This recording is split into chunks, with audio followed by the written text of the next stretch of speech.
Through the Eyes of Another Pony, Unrevised Equestria Daily Version, by CardsLafter, Chapter 12. You and I need to have a chapter, alone. Okay kids, recap time. We won, sorta. See, Winter Sky had proven to be more awesome than we thought, and thanks to our combined efforts we had freed Celestia, defeated the Shadow Ponies, and had drawn the big bad out of hiding. Problem was, we weren't fighting anymore. I know that doesn't sound like a problem, but when the final boss reveals himself, you'd expect there would be this even more epic throwdown. Alas, as it stood, things were just at a standoff. Harry Potter, David, had turned up and Trixie had saved the nightmare from destruction. Then Winter Sky decided to get all talkative of all things. Crazy, right? Yeah, it was. At the moment, though, Luna and I were solely focused on getting Stormwing out of his Inmanpillon cocoon, lest he suffocate. The only thing that kept me from killing this human causing all our problems were the next words that came out of his mouth. "Flora, please release the Sky Archon," David ordered softly. "After all, I don't want that on your conscience." As Azure Flora lifted her hoof, Luna and I stepped back from the sheet engulfing Stormwing. It popped open almost right away, making an audible groan as it released its prisoner inside. Storm gasped several times as he rolled off of the Minpolon, whereupon it broke down into dust and floated into her saddlebags. "You okay, Storm?" I held out my hoof to help him up, but he was in a sour mood and slapped it away. I'm guessing you aren't." "No, I'm not." He snapped loudly as he crawled to his hooves and glared at nothing in particular, whilst he continued cuffing fiercely. Some pony had a fragile ego, and I'm not going to say who, but his initials match up with Southwest. "Storm, control your anger," Luna said with a relieved sigh as she dismissed the spell blocking out the sun. Slowly but surely, direct light made its way back to Equestria, illuminating the desert-like plains where we were staged. I set a hoof on her shoulder for comfort as Winter Sky brought attention back to the matter at hoof. "David." Winter Sky was seething with barely contained rage. "Why?" Turns out humans are about 2 to 3 feet taller than an average pony. Winter Sky is not an average pony, thus he had no problems meeting David's gaze, and David seemingly had no problem staring him right back, still sporting a very slight, very soft smile. "That's a long answer that I really do not have time for, Sky," he answered with a sigh before pulling his glasses off and cleaning them on his sweater. "But since you are always a close friend, I will tell you. I do what I do for a good cause. I know you won't believe me, but it is." "So," I turned back to face Azure Flora, wide-eyed. "What was all that crap about all humans must go?" She merely shut her eyes and turned away, unwilling to look at me. "A ruse," David replied with a sigh. "And a failed one at that. Bear her no grudge, as it was not her choice." "So you are the one controlling them?" Luna snapped accusingly, her expression fading into a threatening snarl. As if to answer her question, Starlight, Cookie, Azure Flora, and the great and powerful Trixie all walked around us to take their places behind David. None of them looked proud, nor did they look happy. After a minute or so, Trixie coughed out a sob before running up to David and grabbing the leg of his denim pants. With tears in her eyes, she stared up at him imploringly. "Please, Master David, I don't want to do this anymore," she pleaded, gently tugging to help garner his attention. Her usual arrogant demeanor wasn't even slightly manifested. No, Trixie simply looked distraught and helpless. David looked down at her for a moment. That eerie smile faltered. "Controlled?" Winter Sky looked at Trixie, then David, then finally at Azure Flora as his eyes widened in revulsion. "David, what have you done?" "Just a moment, Sky," David softly implored as he knelt down by Trixie, gently wiping away her tears with a soft gesture of his hand. "Trixie, you agreed to this contract. You know as well as I, everything is sealed, and we cannot take it back. You can stop," she pointed out, seeming to actually take comfort in his touch. We don't have to do this." "David." Azure Flora stepped forward, setting a hoof on his arm with a look of concern. "We've lost the element of surprise and conspiracy. It's too late to carry out most of our plans. The nightmare has fallen, Celestia is free, and our agents have been exposed. There's no longer any hope of victory through conquest." He began to smile just a tad, his eyes fluttering to the ground as he pondered to himself. "You're right." Those words came pleasantly and almost happily, as if we were also glad that his efforts had not come to fruition. I didn't doubt that he was agreeing with them, but I knew deep down it wouldn't be as simple as defeating the antagonist through a mere logical advantage. Luna and I traded glances for a second, and I could tell I wasn't the only one that wasn't feeling particularly relieved. "Indeed, I do not think that we have a chance at taking Equestria by force at this point." He gently stroked Trixie's mane as the two mares began to let hope rush to their eyes. "Then we can stop?" Trixie smiled happily at him. "We don't have to hurt Equestria anymore?" "Exactly," he confirmed with a nod before looking over to Azure Flora, who smiled back at him. "Truth be told, if there was any other way to achieve my goal, I would have taken it." "Meaning you found another way?" Stormwing was staring down at the ground, likely more focusing on his other senses than anything. "Ah, the son of Winter Sky."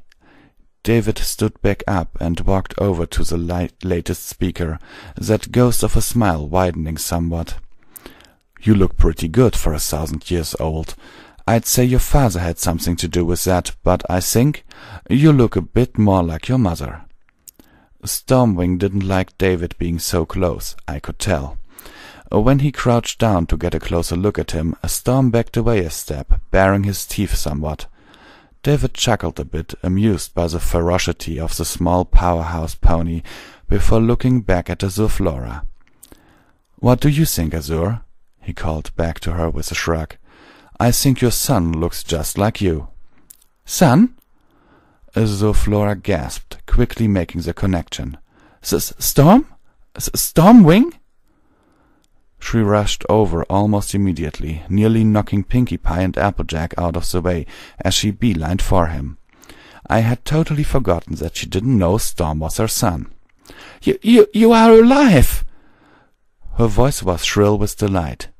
As she approached, Stormwing blinked in confusion before suddenly getting tackled by his mother, who happily wrapped her fur hoofs around his neck. I'm so sorry. I attacked you. How are you still alive?" I was shocked to see Storm actually let her touch him before remembering that he couldn't even see her, so she kinda had the element of surprise on her side. Surprised Stormwing was surprised. As far as the rest of us, we were completely focused on the two ponies. The tension were high, but no pony knew what to do. It was an incredibly odd situation where a high-stakes combat could break out at any second, which, truthfully, I'm not certain we could have won. David was a wild card on his own, but he also had Starlight, Trixie, and Azure Flora with him. Not to mention we had several non-combatant ponies that could be used against us, all of which were too confused to find the good sense to back away.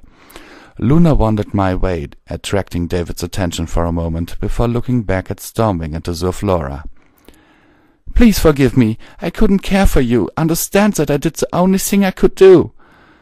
Azure Flora begged, still clinging to her son's neck. At first, Stormwing's expression was stern as steel, but his resolve was breaking under the affection of his long-absent mother. "I mean, what are you supposed to say to that? You would have to be pretty cold to emotionally stiff-arm your mother, and though Stormwing was as dry as a summer drought in the Sahara Desert, he still wasn't that frigid." Now, Azure, let's not overwhelm him," David murmured softly, smiling down at the pair as though he was pleased with the reunion. "This feels like one big distraction." Luna suddenly whispered in my ear before looking around with suspicion in her eyes. I blinked, not having considered the notion, before glancing about somewhat as well. Starlight, Trixie, and Cookie were all being quite still, too still in all actuality. I felt like I was missing something, but I couldn't place my finger on it, or hoof, whatever you prefer. Other than Winter Sky approaching his family with a torn expression on his face, no pony was moving. "What makes you say that?" I murmured back, keeping my voice low enough that David couldn't catch my words. Luna suddenly seemed to have caught sight of something before shouting out, breaking the tension. "Because it is a distraction! Sky, protect Celestia!" We all cast our eyes to where Celestia had fallen, and surely enough, the nightmare, still too weak to leave its physical armor form, was dragging itself towards the yet-to-awaken Sun Princess. It somehow seemed that Winter Sky took off like a bullet before Luna had even finished her order, and swept Celestia up in his grasp as he took to the skies mere moments before the weakened monster could have taken hold of her again. Luna turned and shot a silvery light at David as I let fire wash over me. "Ah, it seems we were discovered, Flora. Say your goodbyes." David said with a nonchalant sigh, batting away Luna's attack with a wave of his hand before turning around. I made a move to dash for him, but another of those thundering black portals opened up and swallowed him whole before shutting immediately. Before it did so, he gave me a very intentional stare before invading my mind with his thoughts. "You and I need to have a chat. Alone." "I'm sorry, Stormwing. I didn't want things to be this way." Flora begged her case to her son, who had seized up in shock at how easily he had himself let be distracted. He shoved Flora away from him and ground his teeth together as though he were about to lash out at her. To his credit, though, he merely turned away and shook his head. "Go. Just get away from me," he snarled, unable to bring himself to attack her. She stared back at him sadly, her eyes tearing up before stepping back into her own portal, that also closed just as quickly as it had opened from behind. I hated watching that take place, mostly because I knew that even though Flora was bound to David's will, both mother and son would still feel pain over what had happened. We didn't bother trying to arrest the others or anything. We simply let them escape through their own portals, the nightmare included. It wasn't like we would get there in time to stop them. With that, we picked up our wounded and took them back to Appaloosa. Failure to clinch the deal with our opposition sucked, but all in all, we were still feeling pretty good. Celestia was steering by the time we had made our way back, and even opened her eyes barely a few times, giving us all an exhausted once-over before passing back out. For the next several hours it was all about helping the wounded, picking up the damage, and getting to the food line at that saloon to grab me a big fat mug of apple cider. I had seen enough. Too much, actually. I mean, you think it sounds silly, but when you narrowly skirt by death and loss en masse a few times after having had 0 true life-threatening situations in your life, it shakes you the hell up. Luna's healing spell had helped, but within the last week or so I had been shot at, jumped off/got knocked off 3 high surfaces, gotten electrocuted, woken up out of nearly 10 naps, and still never got to have that stack of pancakes. It was getting to me. Not like it did when I cried on Luna, just it was killing my ability to be fun and funny. So for the moment I was content to sit there and slurp apple cider with no pony bothering me. Figured it wasn't the pony that bothered me in the end. "Hey," Spike said, pulling himself a chair over to sit in. I had to stand because I'm a pony, so I don't get to sit down. What ifs? "Where have you been, Shorty?" I asked with a chuckle, holding back my irritation at being disturbed. Being somewhat drunk helped, but really, I was just kinda on the edge of tipsy. I had not very much by that point. "Brayburn sent me to protect the ponies at the Buffalo tribe." he responded with a proud smile. I didn't point out the obvious. We all know why Brayburn sent Spike with them, and it had nothing to do with his protective abilities. "Thanks Celestia you were there, Spike," I said with a smirk, reaching over to mass his spines. "I know!" He pulled away from my hoof, but smiled nonetheless, before looking at my mug. His curiosity piqued. "What you drinking? Never smelled anything like that. Almost smells like apples." "It's a big boy drink, Tyke." I shook my head. "Maybe in about, 12 years? Whenever you hit whatever is considered the prime of adulthood." "That's centuries for dragons." He seemed rather distraught by the thought. I laughed as I offered him my best shrug. "Hey, long lifetime, long childhood. Seriously, I'd kill to be a kid for a few centuries. You'll be fine, Spike, trust me." He gave me a strange look, not exactly certain with my assessment. "Why? How long do you humans live?" "A few decades. Most don't make it past 70. I glanced over to see his reaction. 70 decades? That's not so bad," he replied with a nod, scrunching his face up as he weighed the number. "No, Spike, 70 years, I clarified. "Oh, well, 70 years still feels like a very long time." He nodded again, still not too put out by the idea. "Firewall?" The voice of doom came up from behind me. Honestly, I don't know these freaking huge ponies get around so quietly. I seemed to hear my hoof steps just fine, but Winter Sky made 3 larger-than-average-sized ponies that were able to get around without making a single frickin' whisper of a sound. The point of all this is that if I weren't semi-tipsy from drinking already, I likely would have lost a few years of my lifespan. As it were, I merely swung my head around to face him. He was standing mere inches away, and I had to crane my head upward somewhat. "Hey, buddy," I cried happily, smiling up at him brightly. "Nice job today. You're a hero. You deserve a drink." I held my mug out to him. He shook his head softly, declining my extra generous offer. I was sad at this. What was more saddening for me was that my drinking was over, because his next words were serious business.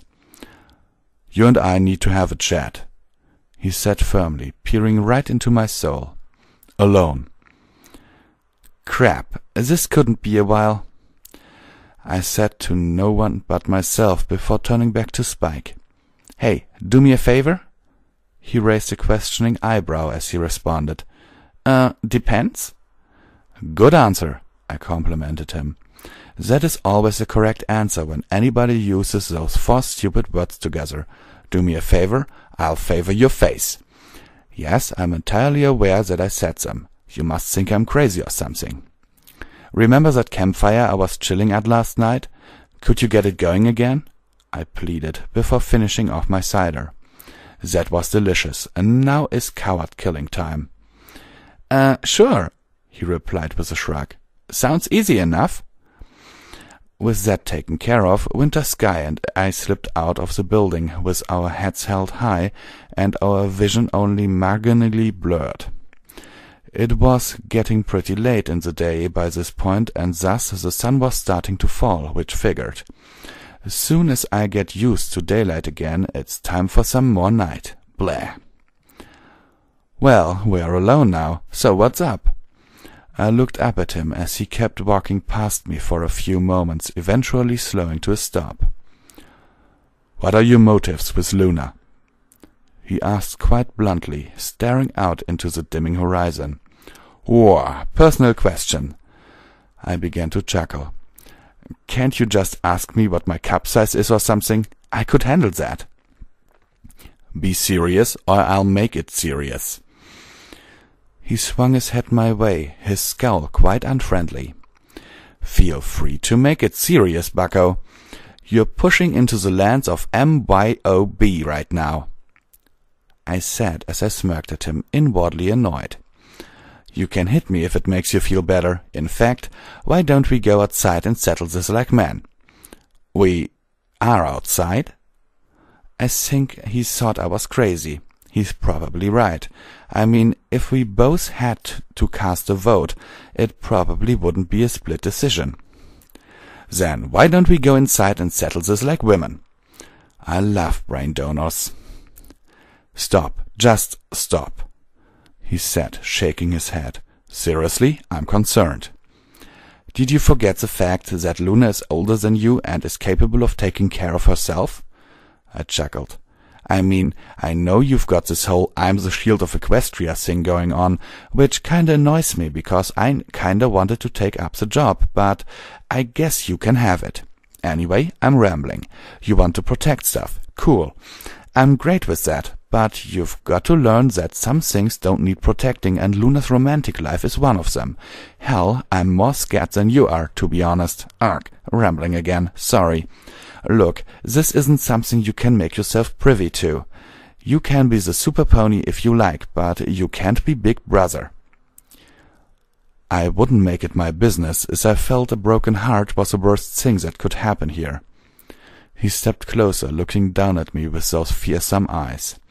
I kept my cool, though. I mean, my legs might have wanted to shake, but I was able to hold it off. Big pony and all that, pretty scary, okay? What, you think I might try to physically hurt her? Fat chance of that. Even if I had the faintest desire to truly hurt her, it's not like she couldn't beat me into a pulp. I chuckled, resisting the urge to swallow fearfully. Look, man, down your guns. Sky, I don't want to not like you just because you're trying to watch out for Luna when she doesn't even remotely need your help. That would suck. I've already got you stashed away in this awesome category, and you need to stay there.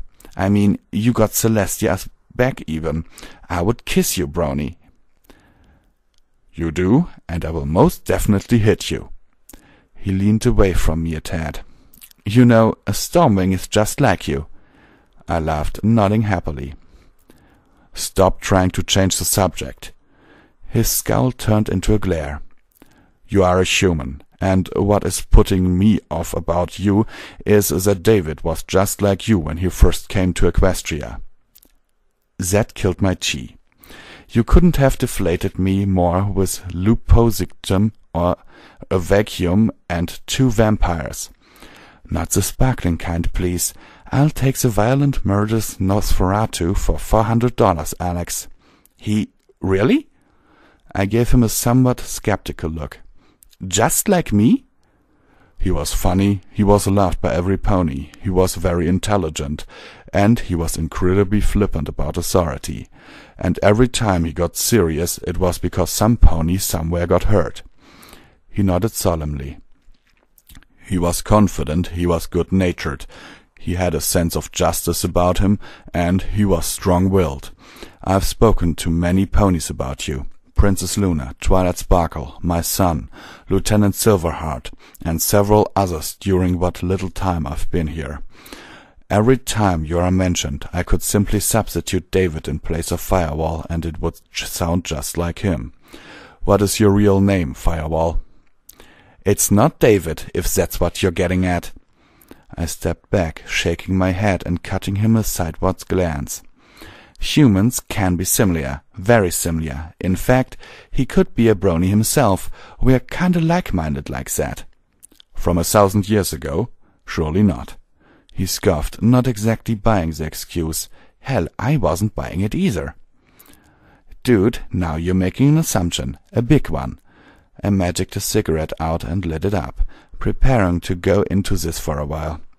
Wanna know something silly? I never asked him how he knew about bronies. Silly, huh? One thing I've learned about Equestria versus Earth, if it works one way on the one side, it more than likely doesn't work that way on the other side. Hell, your sun and moon push away each other like magnets. What makes you think the flow of time matches up? I came up with that on the spot to get him off my case, but after thinking about it, that made a lot more sense than it should have. Fair enough, he said with a nod, but not good enough. What's to keep you from turning into the next David? Well, I certainly don't have plans to live for 1,000 years. I rolled my eyes, taking a drag of my cigarette. Seriously though, I'm made of sterner stuff. I'm not going to just grab an ideal and run with it before considering the consequences. Hell, David may be doing something for the greater good, but if there's one thing that sets me apart from most people is that I don't believe that the ends justify the means. I mean, I know this old friend of yours really pulled a shitty maneuver and stabbed both you and Azure Flora in the back. That ain't me. I've never even hit one of my friends in anger. Though I would have totally decked Stormwing a couple of times if he wasn't so damned fast. He certainly hit me enough. I mean, there was that one time where I hoofed him in the back of the head for being stupid, but I don't count that really. Storm really trusts you. In truth, he rebuked me when I advised him against befriending you. He seems to think you understand him and that he's not experienced that before. He would show you his back even if his death meant your fondest wish, he told me. Winter Sky looked back out at the horizon. Just like I would have done for David, and that bothers me. He trusts you, more than he trusts me. I was so completely surprised by that. I mean, yeah, me and Stormwing had gone from hating each other to being okay with one another to being straight up friends, but I was all touched and stuff. After thinking about it though, I can say for certain I could do the same were the situation reversed. 'Cause, you know, I really depended on that son of a mare.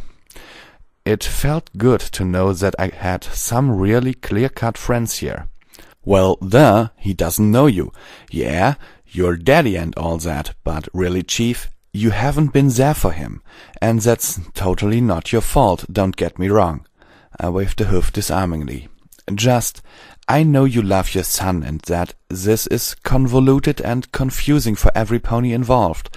But technically, I've been around Stormwing longer than you have, and I've only been here like more than a week. I still don't know why he likes me. From what the other Sky Archons tell me, he's quite the grumsy bastard to be around. He's like the one-eyed, grouchy tomcat that bites and claws you when you pick him up. Honestly though, he's the best kind of friend I have. Except for his temper. I mean, his temper is almost worse than mine. It just sets off a lot easier.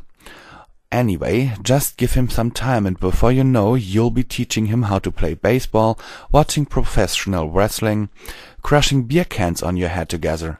Just not right now. Beer cans? What? Never mind. I'm not an idiot, Firewall. I'm quite well aware of the situation, he said irritably.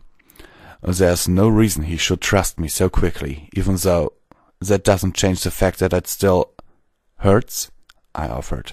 Yes, he replied with a sigh. Especially when I see a lot of myself in him. Well, he's certainly inherited Flora's dainty size, I pointed out with a chuckle. That he did, he agreed with a mirthful snort before looking back at me. You really are just like David, always trying to make those around you laugh and smile. You know, I'm sure that would sound a lot less insulting if he wasn't the bad guy here. Mixed feelings. It's not an insult. 1,000 years has obviously changed him, but he wasn't always this way, he promised me with a smirk. Thanks to David, Equestria was able to flourish like never before. I see towns and places that had no life. I see young fillies that are so carefree and innocent that they don't run away from even me. That was the hardest part of becoming what I am. Every pony feared me. While piecing my memories together, I thought I was just that brave and the others were too scared. And while they may have been scared, it wasn't the fight that intimidated them. It was me. No pony wanted to become the next monster.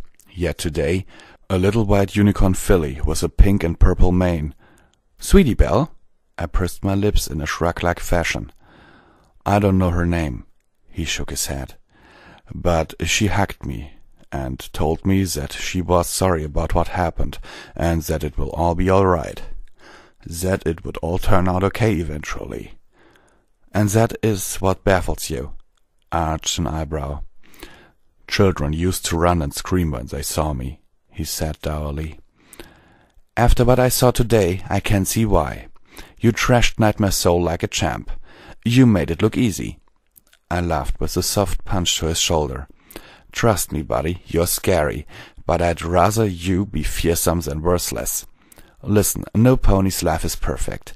You work with what you got.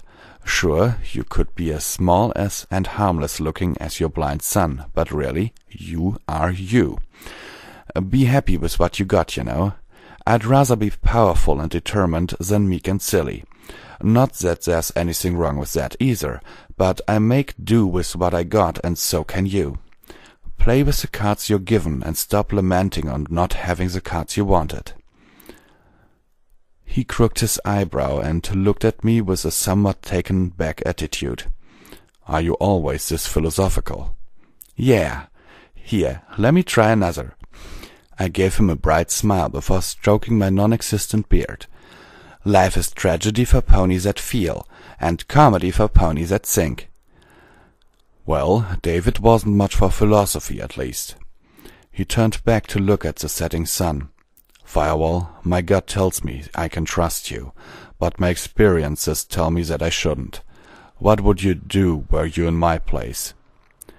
"Dude, if I had to that answer, my name would be Winter Sky, and I'd be a bit taller with a super icy Pegasus power," I reminded him as I turned to leave. "Turns out I'm a bit shorter with super fury unicorn powers, so I guess the only pony that can answer that is a pony named Winter Sky." "Speaking in riddles doesn't help," he said with an irritated sigh. "Jesus, and here I thought I'd never get you back for doing it to me." I called back with a laugh, leaving him there to his thoughts. "Suffer well." I left him to his thoughts. He needed to be alone and get that anxiety out of his system. He wasn't the kind to take well to pity, that much I could tell, thus I let him keep to himself. You know how you can tell when someone is in a bad mood? They just don't want to deal with stuff, but they do it anyway because they're strong like that? Yeah, I got that feeling from Winter Sky. Dude had a lot of stuff to be upset about, and it was probably going to get worse before it got any better for him. I made my way back to that campsite just on the edge of the orchard and was pleased to find Spike chilling out with a fire already roaring in the middle. He had brought some extra logs, so that was cool too. More space for ponies to chill out on. "You look comfy," I remarked as I approached, feeling a particularly chill breeze rush on by. I moved closer to the fire and smiled at it, holding my 4 hooves up to warm it up. I kept getting closer, wanting to get as much heat as possible without burning myself, but the burning myself part never actually happened. Spike smiled happily, crossing one foot over the other as he shut his eyes, looking as chill as an ice cube. He had brought his own lean-back lawn chair to lie in, and all I could do was chuckle at him as I kept getting closer and closer to the fire. When my hoof actually touched one of the logs, I blinked. I felt really, really warm, but it wasn't actually burning me. I pulled one of the logs out and tested other parts of my body to make sure I was completely fire immune, and sure enough, it was warm, but it wasn't hot. That's when I decided to get stupid and stuck my face in the fire. Yeah, I know. No, I didn't get burned, but that doesn't mean it wasn't an incredibly stupid and rash thing to try. "Are you sticking your face in the fire?" I heard Spike call out, somewhat alarmed. "Sure am," I laughed from within the flames. "It doesn't hurt. I could probably lick some of those things, and it wouldn't even burn me." "Dude, I don't advise licking fire," he informed me with a chuckle. "But then again, I don't advise sticking my face into fire either." "Yeah, I guess," I sighed before pulling my head back out. I felt something brushing up against one of my back hooves and looked back to see what it was. I wish I hadn't. I wish I had just ignored it. I didn't though. For what I saw was huge. It had to be like 6 inches in diameter, black as sin, hairy as a yeti, and sizing up my hoof for how it was going to devour me. It was a spider. Oh, sweet Jesus. Holy shit! I screamed, the way most men and women do when a spider that size touches them. I jumped onto one of the nearby logs and danced about like a little girl, making random noises, none of which sounded pleasant nor masculine. What are you? Wah! Spike followed my eyes and panicked in a similar way, scampering up the log and onto my back. The spider scuttled a little closer, quivering with anticipation for the meal it was about to make out of us. Take the dragon, I'm too young! I grabbed Spike off my back and held him out to the spider. Dragons are tasty! What? Spike gasped, looking back at me with rage, fear, and hatred. I would have felt bad, but I knew, deep down, he would do the same to me if he could. You traitor! Your sacrifice is appreciated, Spike, I whimpered, before aiming to chuck him at the monstrous anarchid. You will be missed. I will haunt you! His oath held weight, and I knew it, deep down. I deserved it. I know, but some things just had to be done.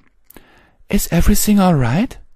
Fluttershy was descending from the sky, her visage compressed of worry and concern. I heard screaming. Is every pony okay? We simply stared at her in a mixture of shame and ongoing panic as she tilted her head, baffled as to just what was so scary. She had not noticed the spiders that were mere inches from her hoof. I felt sick. God, not Fluttershy. Any pony but Fluttershy. Fluttershy, Spike murmured, his eyes wide. Don't panic, but slowly look down your front left hoof. Be careful not to provoke it. I should have just breathed fire at it. Why didn't I just breathe fire at it? I whined, now unable to take a shot with Fluttershy so close. Fluttershy's eyes widened in fear as she realized she had flown into a dangerous situation, but complied like a good pony, slowly lowering her gaze to her hoof. To no surprise of mine, she gasped at the sight of the spider. Rather than panic, though, she smiled at it and reached down to pick it up with a hoof. It quickly ran up her leg and found a place near her neck, no doubt in preparation to slay the kind pony. No! Fluttershy, your life is too valuable to sacrifice! I shrieked in awe and disgust, as I shook Spike and like a maraca. The power of Spike compels you. I'm gonna be sick! Spike whimpered as he was rattled about. Oh, don't worry, Firewall. It's just a little tarantula. Fluttershy smiled comfortingly at me. She didn't comfort me. She was merely allowing the beast to lull her into a false sense of security as it snuggled threateningly into her hair. Fluttershy, turn back before it's too late! I cried, feeling the contents of my stomach turn over as her hair was invaded by the 8-legged freak. Just smoosh it! I showed her how by stamping at the log I was precariously perched upon, because I'm all helpful like that. She seemed shocked and distraught that I would suggest such a thing. Nonetheless, it would be best for Fluttershy to live hating me than die loving me. It had to be done. Like Squish! I showed her again. Never! She retaliated, now glaring at me. Why, that's just terrible! How could you say such a thing, Firewall? Out of the corner of my eye I saw Twilight and Pinkie Pie approaching, drawn to the noise and odd gestures. What's going on here? Twilight asked slowly, staring at me like I was crazy. I was crazy, all right. Crazy with fear and worry for the kindest, most cutest pony ever. Firewall, stop shaking Spike like that! I complied without hesitation before glancing at Twilight. She arched an eyebrow before motioning for me to set Spike down by holding out a hoof and making a show of gently lowering it to the ground. I did as she commanded, in sync with her motions no less, with my eyes wide and fearful. Pinkie Pie made a point of staring at me intently, occasionally looking back at Fluttershy. There was something going on inside her pink brain of hers, to be sure. I was just too distracted with the crisis we had on hoof. Finally, Twilight Sparkle took an impatient breath and spoke again. "Now, what's the matter?" "Fluttershy thinks the Fluttershy started to explain before I interrupted her. "It's gonna eat Fluttershy!" I spoke shrilly, pointing at her accusingly. "She won't listen. She's crazy, Twilight." Twilight looked over at Fluttershy just as the spider popped back out of her hair. She was cool about it, though. She grimaced, but she didn't panic. Twilight's strong like that. I look up to her. Brave in the face of spiders, she is. "Oh, Fluttershy, that's gross!" Twilight scrunched her nose in slight disgust. I, on the other hand, whimpered pathetically, dancing on my hoofs in horror. "It's not gross, Twilight," Fluttershy politely pointed out, smiling at her. "It's a creature just like any pony else. Just because it's not as pretty as others doesn't make it gross. It's still nice." Nice for Fluttershy meant horrific and revolting. Why couldn't they see this? I skidded up to the top of her head and laid down, trying to deceive Twilight into thinking it wasn't the foul abomination that it really was. "I suppose," Twilight begrudgingly agreed. The corners of her mouth still skewed as though she were only mildly disturbed. "Just go and find it a home or something." "Oh, I will. He's only just cold right now, so I'll let him warm up a bit," Fluttershy stated happily as the fiend continued to snuggle up against her in an attempt to mask its true diabolic nature.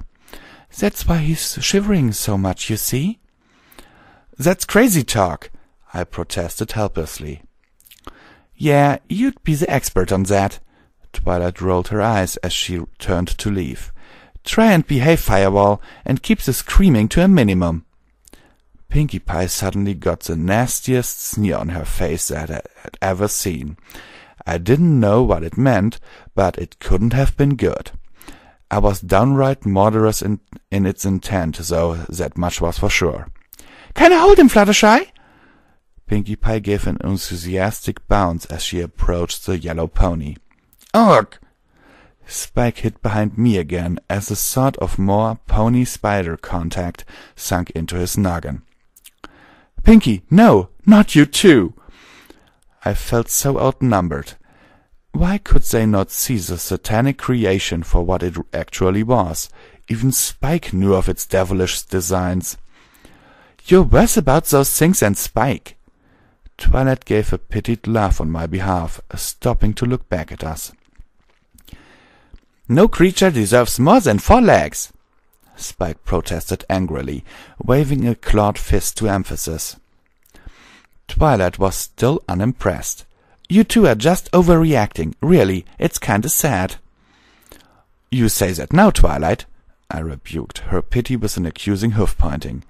"But when you're wrapped up in its malicious threat, and it's turning you into a drinkable pony slushy to save you as a snack for later, you'll be thinking, 'Oh, Firewall, if I only had listened.'" She rolled her eyes again as Pinkie Pie coaxed the spider onto her hoof before setting it right on her face. "Oh, sweet Mary, you are a freak!" I cried, my perception of reality twisting violently before me. "Freaky Pie! Ugh! Blah!" Pinkie Pie charged at me suddenly, with the spider on her face and her tongue hanging out. She was using it to bully me into submission. I had to escape. Therefore I picked Spike up and chucked him at that pink foal before turning and hightailing it. "Hey!" Spike objected to his projectile treatment, but was saved by Twilight's intervening magic. Why was every pony against me? I'm sure it didn't look very good for the public to see Luna's boyfriend, girlfriend, whatever, run screaming from a little pink pony half his size, wielding naught but a frizzly haircut and a gargantuan hellspawn on her face. I'm sure I lowered every pony's opinion of me that day as I did my damnedest to outrun Freaky Pie. I've been told I'm not allowed to call her that anymore. Pinkie Pie with every trick in the book that I had, all to no avail, sadly enough. Finally, I decided hiding was in order. I picked a building with sky archons guarding the entrance and stopped to speak to them as I entered. It turned out to be Whirlwind and Silverheart, oddly enough, that it mattered. "Hey!" I approached with a panicked look in my eye. Totally justified panic to look, if you must know. "Silverheart, save me!" "Yeah, stop!" She held a wing out in front of the door. "Oh good, you actually attempt to stop ponies from coming inside." That was a relief. "There's a pink earth pony coming this way. She'll be here any second." I heard a maniacal laughter in the distance and utterly lost all of hope in life. I killed my fairy shield to put out the light as I quivered in fear. "You running from Pinky?" Whirlwind suddenly burst out laughing, placing the happy laugh to the pony that owned it. "Dude, I will totally owe you both a favor if you keep her from coming in here," I said before immediately pushing past them. "I'll tell Storming I hit you both in the face or something so you don't get in trouble." They gave each other an unimpressed look before turning to me. At first I thought they were just going to tell me no, but much to my relief, Silverheart explained what was on their minds. "Nah, just tell him the truth. If he thinks we went down after a hoof to the face from you, well, let's just say he'd be pretty disappointed in us." "Thank you." I grabbed them both for a hug. "Ugh!" Whirlwind protested, not ready for the gratification. "Affection!" Without further wasting precious time, I slipped into the large wooden building, only to discover that this wasn't some pony's home.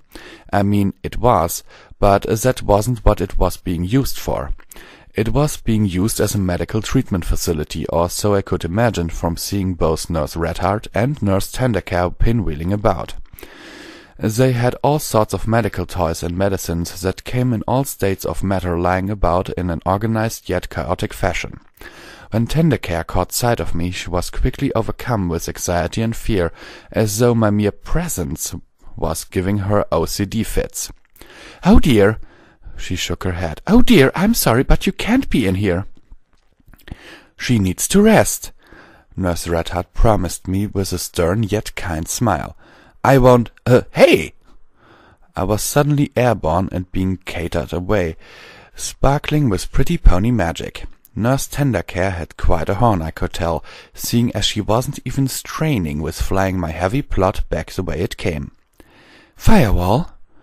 I heard a voice from further into the building call out. It was Celestia. I suddenly forgot all about Pinkie Pie and her damn spider. May it burn in hell for eternity. And ineffectually tried to air swimming over towards the source of the voice before giving up. "Oh dear, she's awake!" Tendercare gasped as she looked back to the source of the noise. "Celestia, makes a bad unicorn put me down!" I whined loud enough for her to hear. I heard a bit of tired laughter before getting an answer. "It's fine, nurses. I'm sure a visitor won't hurt anything." They both glared at me as though I were just crappling all over their hard work, but they complied and let me go to see her, but not before handing me a pair of sweet shades. It'll make sense in a minute.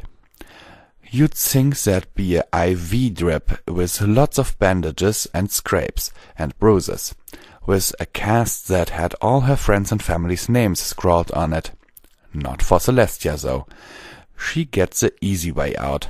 She gets a large room with mirrors, walls, and 8 tiny, well, I guess they were mini stars or something, each decorating the 4 corners and 4 compass points. That's what the shades were for, I noted, suddenly grateful for the eyewear as I slipped them on. That would have burned my poor useless eyes right out. "Damn, Celestia!" I slid the shades on with a smirk. "I think you'd win in a competitive sun-bathing tournament." "Well, I like to give it my all." She chuckled before beckoning me closer. "Come, you and I need to have a chat. Alone." The floor was adorned with comfy-looking pillows that came in a variety of sizes. Big ones, small ones, some as big as your head. Thus I cantered on over and flopped down, letting out a relaxing sigh. "Ah," I smiled up at her. You know, you're not the first extra big pony to say that to me today. I'm not? She gave a smile as Nerd Red had arrived, bringing a tray of hospital food. Gag me! For Celestia. Who else has said this? Winter Sky, I mentioned offhand as she popped a carrot into her mouth. I felt so bad when she choked on the carrot, her reaction distracting her so completely. I held out her glass of hospital orange juice. It's not real OJ. Hospitals have fake OJ. Okay, fine, this wasn't a hospital. Which she eagerly accepted and used to wash down the offending vegetable. Carrots are dangerous, Celestia, I said in a low, overly theatrical tone. Do not test their vitamin E. Of course, how foolish of me. She strained through a bit of laughter before shaking her head. I thought I was dreaming, but I suppose that isn't the case at all. Here, he really is alive. Totally. Storming, Luna, Twilight, and I saved him, I began to explain. Naturally, she wanted to hear everything leading up to that point and everything afterwards concerning the original Sky Archon. She asked a few questions that I had no possible way of answering, mostly revolving around magical details, but for the most part I was able to catch her up. I then told her of David and his packed ponies, which seemed to anger her more than anything. She made mention that her spell shouldn't have faded for any reason, but I pointed out, with her under the control of the nightmare, it was likely they used her to help it break it. She seemed skeptical, but admitted that it was possible. I was purposefully avoiding the big, fat, nasty elephant in the room, though it was mostly because I wanted to save that for last. And now for the part you're really not going to like, I announced with a grimace, earning a borderline fearful glance from her. Winter Sky told us about, well, everything. Actually, he told me. I just ran my big dumb mouth. Her eyes slowly fell to the floor as she took one of the longest sighs I had ever seen. Everything, she echoed remorsefully. Meaning the truth, the first human. The mild case of death Winter Sky had contracted, I supplied. He got better. The nightmare's creation, she continued, and altering the memories of all the ponies. I watched her wince at that last part. It wasn't something she was even remotely proud of. Can't say I blame her. I wasn't too proud of her either. She lowered her head and shut her eyes, whispering. Luna knows. Yeah? I flipped my tail about awkwardly, not knowing what else to say or do. She was furious when she found out? She asked, though her tone told me that she was looking for more of a confirmation than seeking an answer. She kicked me in the eye, I said with a hopeful grin, trying to make her laugh. It didn't work, much to my dismay. She was angry then. Celestia hung her head lowly, shutting her eyes and remaining silent for quite a while before speaking again. Wait, why did she kick you in the eye? Because I wouldn't go away. I huffed irritably, crossing my hooves and looking away. I was all vouching for you and trying to comfort her, and she was all, BAM! I'm being pissy right now, so go away. And so I did. She got really upset about it later, and Storm got in my face about it. Still, we made up though, and then we started getting all, oh. That I had not yet mentioned. It was an odd sensation being suddenly aware that I was just about to tell Celestia that I was making time with her sister. I laughed a little hesitantly as I rubbed at the back of my neck, trying to think of a good way to change the subject. After opening my mouth and closing it a few times, unable to think of a way to approach the subject, Celestia became serious. What? Why are you acting like you're afraid to tell me something? God damn you, Sun Princess, and your ability to pick up on these things. Shit. I might as well get it out. I'm not going to lie and turn this into some huge pony soap opera. I gave a tired sigh before looking dead into Celestia's beautiful eyes. For once I could see them both. This myth has been busted. Luna said we have to date. Me and her, that is. What? Celestia's eyes went wide in disbelief. I know I tried to say no, I pouted at her, a bit unhappy with her reaction. She was so stubborn, though. Technically, this was all true. I was trying to make it sound like it was her fault, and in all honesty, it kinda was. I don't think she would have taken no for an answer, nor would I have lived through trying to give it to her. Firewall, this isn't the time for jokes. Celestia's scowl caused me to cower, and I panicked, throwing my hoofs over my face defensively. Okay, I'm dating her willingly, but it was all her idea, I whimpered from behind my forehoofs. Don't send me to the moon. You're being serious. Celestia's tone told me she wasn't sure if she was awake or still passed out and just dreaming. I can't live on the moon, I reminded her. Also, there's no atmosphere to keep the microwave from baking me. Firewall, shut up about the moon and look at me. Her voice became even more stern, which was blowing my mind because I didn't think that was possible. I complied, looking up at her with a fearful pout. After a second of seeing me contain my panic, she started to get that I wasn't just screwing around. You're serious? She asked, blinking repeatedly as though it would help somehow. I nodded, still protectively holding my hoofs over my head. Taking no chances here, people. Celestia has a temper. I don't want to find out about the moon or that place she mentioned earlier that I knew nothing about. Oh, Luna, what is wrong with you? Celestia face-huffed and shook her head, gently causing her mane to flare out before softly floating back down. I ask her that all the time. I nodded emphatically, agreeing at just how crazy Luna could be at times. Then we heard the door outside burst open, quickly accompanied by a thrilled tittering. I felt all warmth and happiness leave my body. The beast had returned for me. Oh dear, you can't get in here! I heard Nurse Tendercare call out. Redheart, stop her! Mother of God! My voice was quiet. Inevitably of the situation had set in. I immediately jumped up and dove behind Celestia. She's coming! What? Firewall, what is the meaning of this? Celestia looked back at me with confusion in her eyes. Who is coming? Surprise! Pinkie Pie, that monstrosity was still on her face, entered the room with a laugh before cooing in awe. Oh, it's bright in here!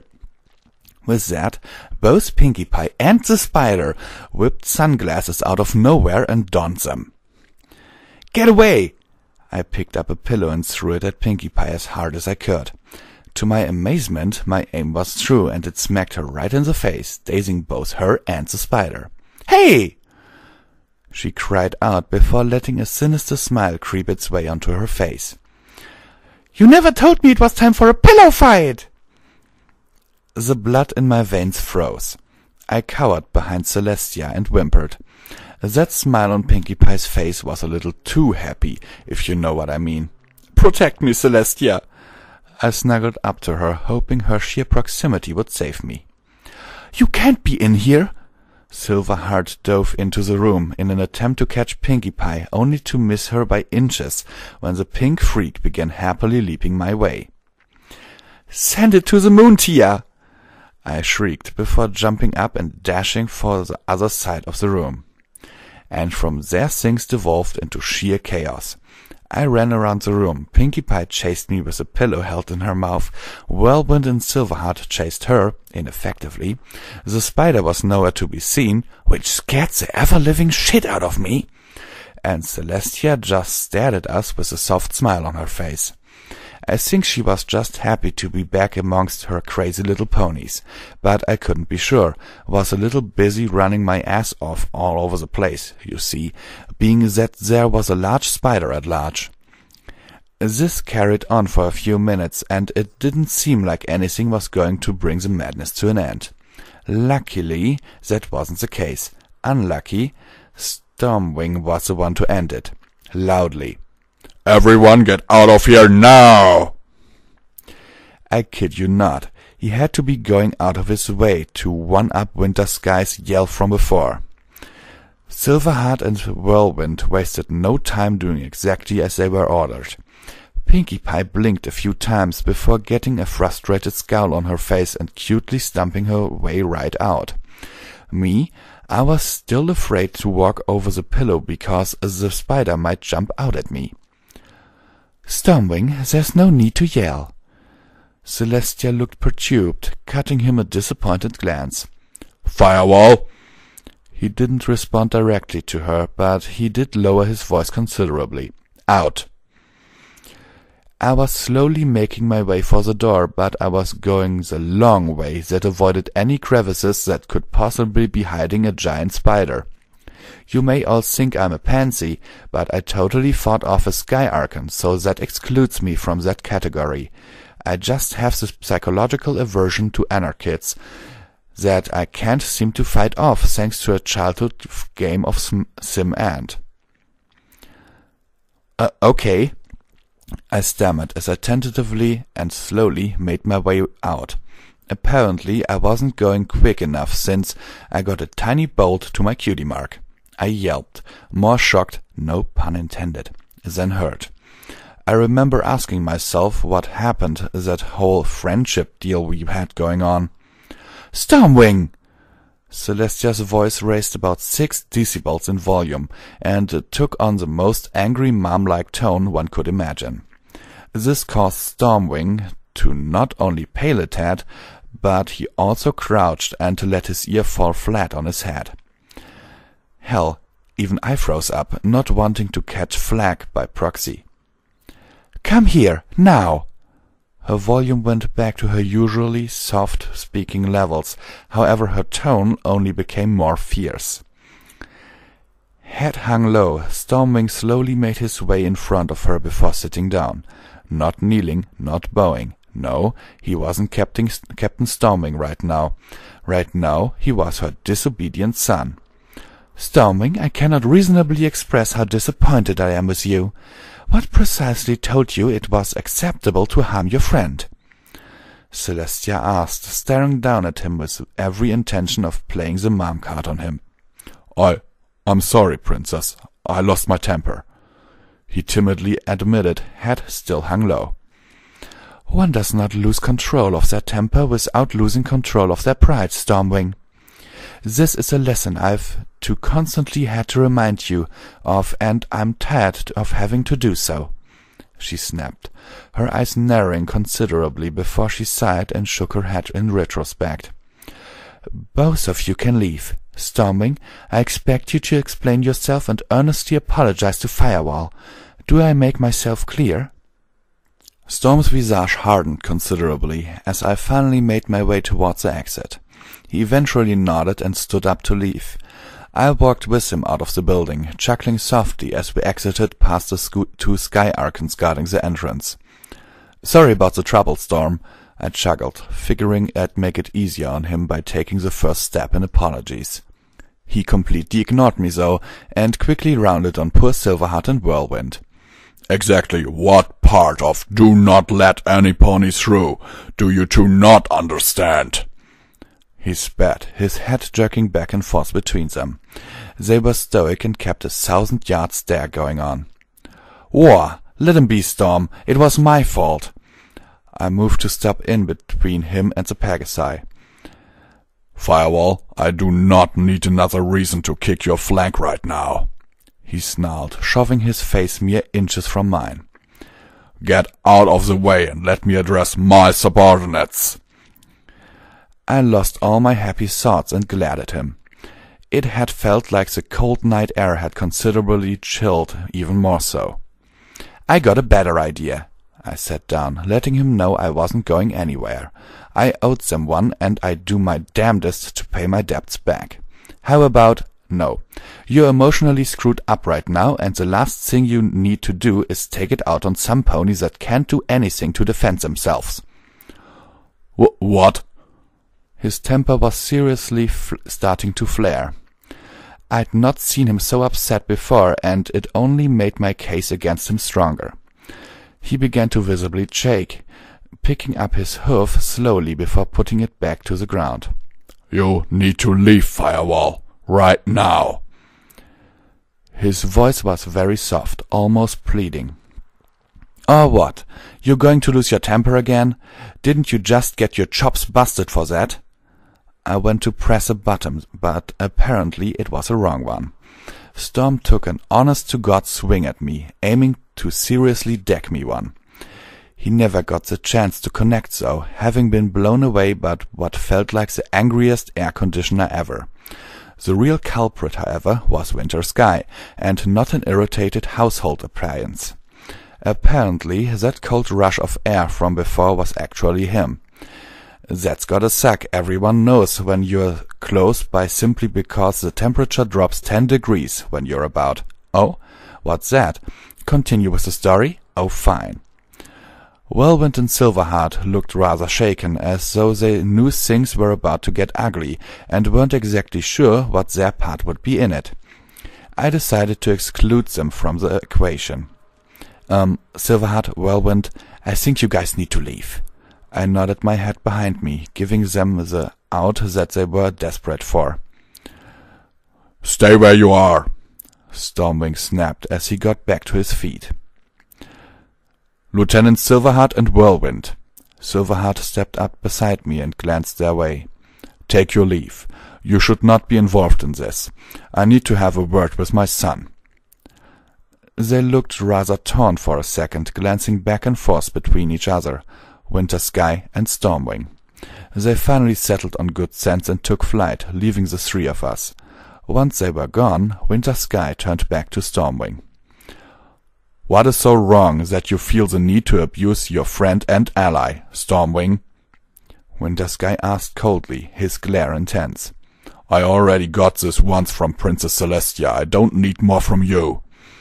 Storm kept his distance, his wings upraised, and the occasional spark of his body illuminated his surroundings.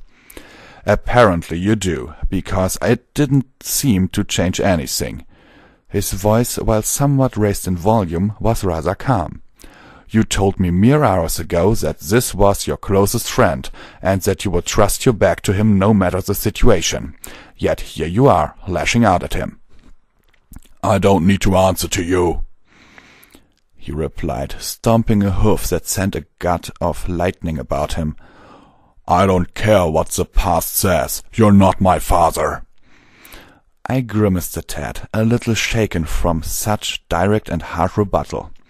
I looked at Winter Sky, and while he wasn't outwardly showing any reaction, he was still remaining silent for longer than was necessary. "Storm, shit, man, just chill out. You're out of control," I murmured, giving him a pitying glance. He was hurting and was letting his emotions drive him to do and saying things that he normally wouldn't do. No, I'm not. Nothing has changed about me. Everything around me is changing," he yelled, stomping a second time. "Nothing has changed," Winter Sky pointed out as he began to approach his son. "Nothing beyond the truth coming to light. I can imagine it. If it's affecting you half as much as it affected me, then you're probably upset. You are becoming emotionally compromised and react in ways that I can only hope you normally wouldn't. And I don't care how much you view me. I am your father, and as such, you are already an adult. You are still behaving like a kid." Shut up!" Stormwing took a step back, baring his teeth threateningly as Winter Sky approached. "You know, David used to tell me that military leaders back on Earth could become emotionally affected by events. When this happens, they would have to voluntarily step down for their command until they could recover." He spoke softly as he continued to approach. "And I never understood why. It sounded like an admission of incompetence and weakness, but after seeing you in combat today, I know you are neither of those things. Which is why I understand now. It's got to be unsettling. The mother and father that you never knew coming from the past, the false history written by your adoptive mother, and David forcing your true mother against you. I don't know what to think anymore, and in a way, that was only a few weeks ago for me. You've had 1,000 years to accustom yourself to this. I can only imagine that it's even harder. In fact, I know it must be harder." "You know nothing!" Stormwing yelled in anger, shaking his head as he shut his eyes. Before either of us could respond, Stormwing took off in a streak of lightning. I watched him veer off, more than a little sad to see things go so unresolved. I sighed before turning away and looking back at the big frosty pony. "You tried, Winter," I said, offering the only comfort that I could. "As did you," he replied, lowering his head somewhat. We didn't say anything else because there wasn't much else to say. I began to head back to the old deprecable food line to have another drink, not really wanting to deal with this crap bouncing around in my head. I had wasted my victory day on emotional backlash, and now it was nighttime. Great. It just wasn't how envisioned things should be going, but really nothing ever does go that way.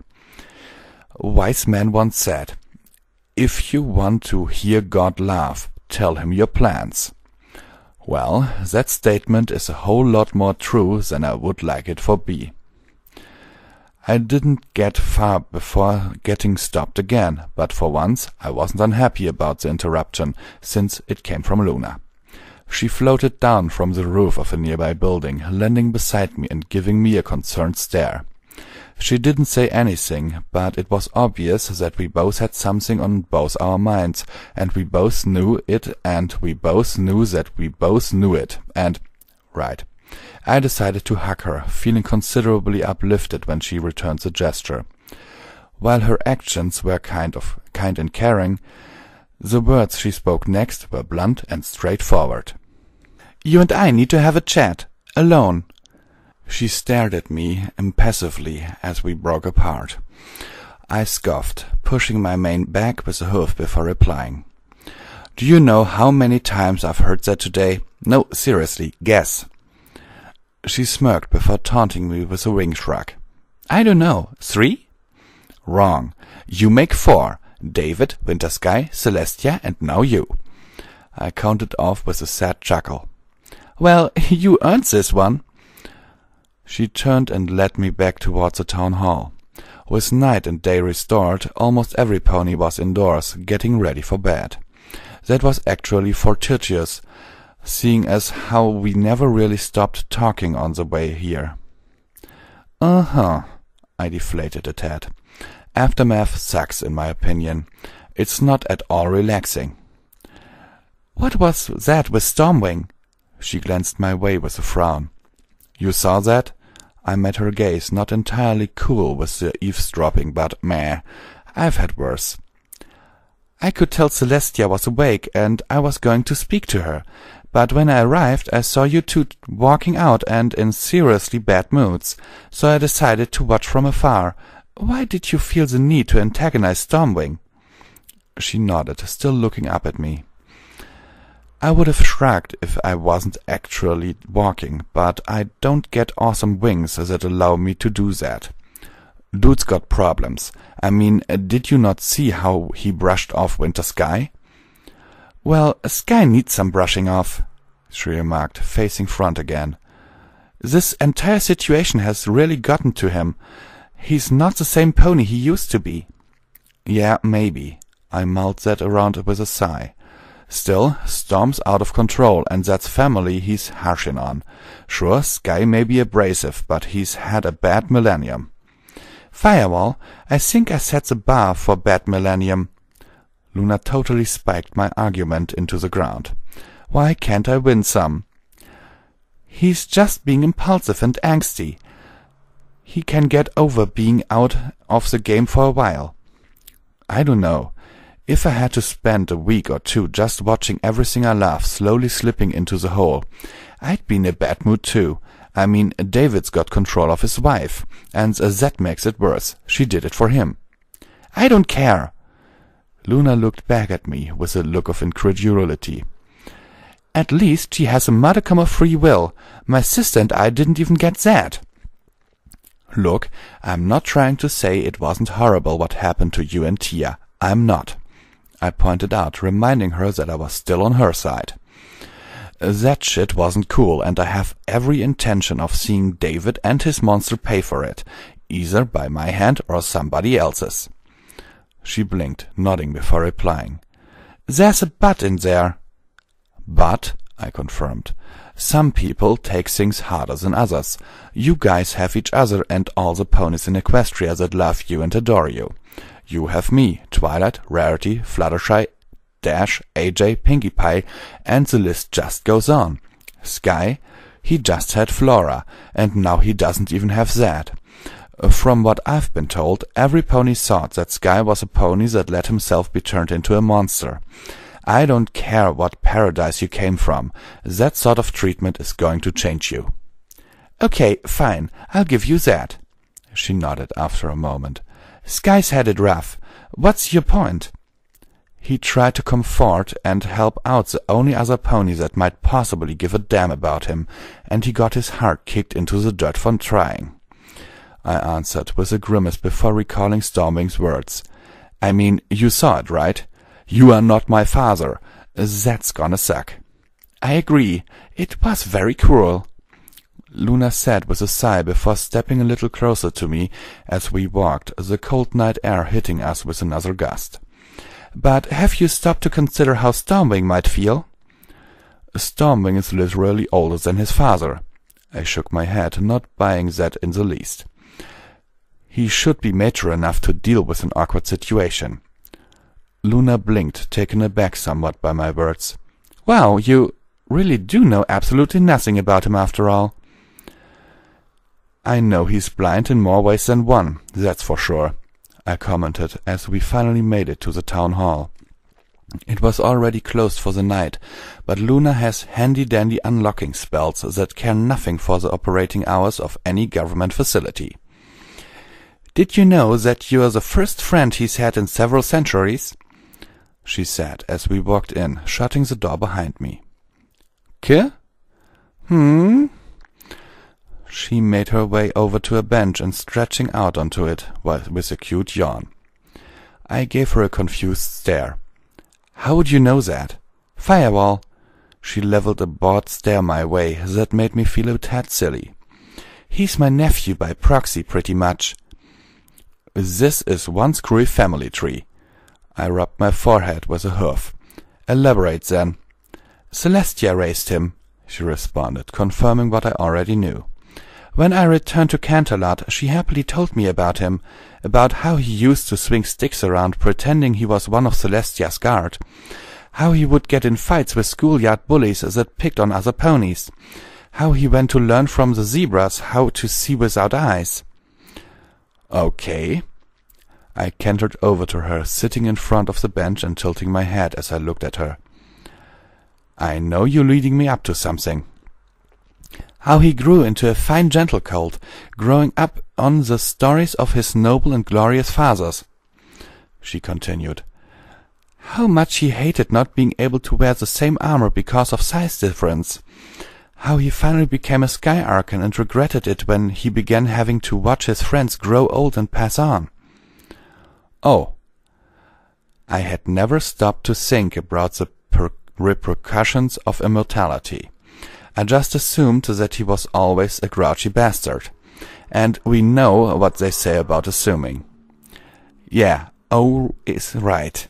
She nodded slowly to emphasize her point on how I wasn't thinking about Storm all that much. I stuck my tongue out at her because I was behind on that. "So, why does he like me so much?" She stuck her tongue right back at me. "The Outer City. Probably because you were the first pony who can relate to him and see things in shades of gray rather than black and white, like every pony else. I'm sure Celestia and I are in that boat too, but there's a big difference between family and friends." "How does that work?" I tilted my head the other way. She sighed impatiently, like it was somehow my fault that I couldn't read her mind. How dare I write? Women. "What do you know about Stormwing? Where did you learn about any of this, I mean?" Winter Sky told me what he knew, or rather, I should say, what little he knew, I explained. "Then you don't know about how Celestia has been trying to get him to see that he's not Winter Sky?" she remarked before wing-shrugging again. "I'm all ears. No, actually, I'm all pony, but it's a form of expression, you see. For the past 1,000 years, Stormwing has focused solely on being his father. That's not how ponies are designed. Stormwing, deep down, doesn't want to fight, but his sense of duty prevents him from leaving his never-ending task. Celestia has been trying to get him to see that, but he's too stubborn to back down. One does not simply tell a pony to stop what they're doing and try something new." Answers led to more questions. Questions I was all too happy to ask. How did he get his cutie mark then? And why is it a Wonderbolt's insignia? "I've no clue, really. I assume he got it before becoming the second Archon," she reasoned, getting back on subject. "I tried talking to him, but he's not going to step down unless he's forced to. I know it sounded extreme, but that's kinda why I goaded him into challenging me when we first made it to Appaloosa. He backed down, though, and I really should have just done it anyway, but I didn't have the nerve. I mean, he's made his life centered around it, you know." "I don't think he would have accepted that," I responded with a shrug of my own. "Besides, that's kinda not too different, you forcing him to step down when all I did was get on his case and tell him to get his emotions in check. What's this so different?" "I suppose it's not too disfamiliar. But Stormwing made a choice that he didn't fully understand, and for over 900 years he's been shutting every pony out except Tia. I was just happy to see him not break down after we lost her, but before even get her back, suddenly he finds both his mother and his father still alive. Then he gets to meet them, and not only does his mother try to suffocate him, but his father, whom he has looked up to since that one day, turns out to be an ass." I totally felt a wave of nausea hit me when she said the word ass. I wasn't ready for that at all. I had to voice my concerns. "Ponies shouldn't cuss." "Be serious." She walloped me in the shoulder with a wing. Why am I always beaten on, you might ask? Because I'm a nice guy, and nice guys finish last after receiving their beatings. "Ow, okay, damn it, fine," I whined, glaring at her for the abuse. "Serious, I get it. And you're right, Storm's got a good reason to be just as shaken up. But look at them. They're only making it worse by being near one another. Storm's getting edgier, and Sky might die of a broken heart at any second." I know. It frustrates me too, okay?" She groaned sadly, face-hoofing before glancing back at my spiteful glare. "Look, I don't want to get into another fight." All the rage building up deflated right out of me in an instant. Me neither. I hated that. Perhaps we should drop it?" she suggested. I grimaced a tad, frowning as I considered the option before shaking my head, declining. "I don't want this to go unresolved, though, you know." "Well, Applebloom has to wait for her cutie mark." She hopped off the bench and made for the exit. "You can wait for things to simmer for a bit. Let's get something to eat." Still, I followed her, my stomach emphatically agreeing with the notion of food. "Still nothing. No more. Let's talk about something else," she said as she opened the door, closing it behind us with an audible click. I turned my head her way, open to suggestions on the matter. "Like?" After thinking for a bit, she smiled and looked back. "Like, what do you think of Winter Sky?" "I think he's got issues and is borderline fanatical about Celestia." It was the truth, and nothing but the truth, so help me Celestia. "Really?" Her expression belied to the fact that she wasn't on that opinion at all. "Why?" I was a little surprised, actually. She was sorta the one that got the worst of his treatment so far. "Dude, he totally jumped down your throat for voicing an opposing opinion." "What?" She blinked before throwing her head back and laughing at me. This was nothing new. "That's not what that was about, Firewall. You're an idiot sometimes." "You love it," I winked at her. "Shut up." She flicked my flank with her tail, smiling brightly at me. "He wasn't getting all Celestia is infallible on me. He was telling me to be smart, and he was right." "He was?" I flicked her back. "Mm-hmm," she replied as she flicked at me again. To her dismay, I blocked it with my own tail. "If you remember, he never condoned what Celestia did. He was telling me to do not cause trouble by letting my bitterness linger. Yes, I'm still mad at her, and I've no doubt that Winter Sky disapproves of her actions as well. But she made a decision, and me digging it back up would only lead to problems. There's no going back and fixing it by this point. As I told him then, and as I'm telling you now, what's done is done." "Huh," I remarked as I blocked another tail attack from Luna. "You're pretty smart, you know that?" "I said I'd be smart enough for the both of us, didn't I?" she recalled with a determined grin, finally getting past my tail with hers and flicking me again. "Ha!" I had already foreseen this and had flicked her back before her tail even pulled back. Good, I don't like to think. "Ah!" She kept snapping her tail about, her frustration leading to her own downfall. "It shows." "It doesn't show that bad," I replied nonchalantly, blocking her wild strikes with relative ease. "See?" "Well, only when you're awake." She totally cheated by grabbing my tail with her magic and rapidly striking 1, 2, 3 times. We're done here. I was fed up with cheaters. I aimed for the food line and started cantering, foolishly turning my back to her. "No!" Without any warning whatsoever, she jumped on my back and hugged my neck, causing me to stumble about before steadying us both. What is it with the girls wanting to ride me so much? Giggity! Maybe it was just Equestria. In Soviet Equestria, Pony rides you. "Oh Jesus, it's got me!" I cried frantically, running around and yelling in fear. "Some pony! Help! This pony is forcing herself onto me! I already said no!" No pony came to my aid, but Luna was definitely not cool with the unspoken game of shame. An unspoken game of shame is where you do shameful acts in public, embarrassing the hell out of yourself and your friend/family/significant other. They are random and lead to some of the most humiliating experiences in life. Why do I play this game?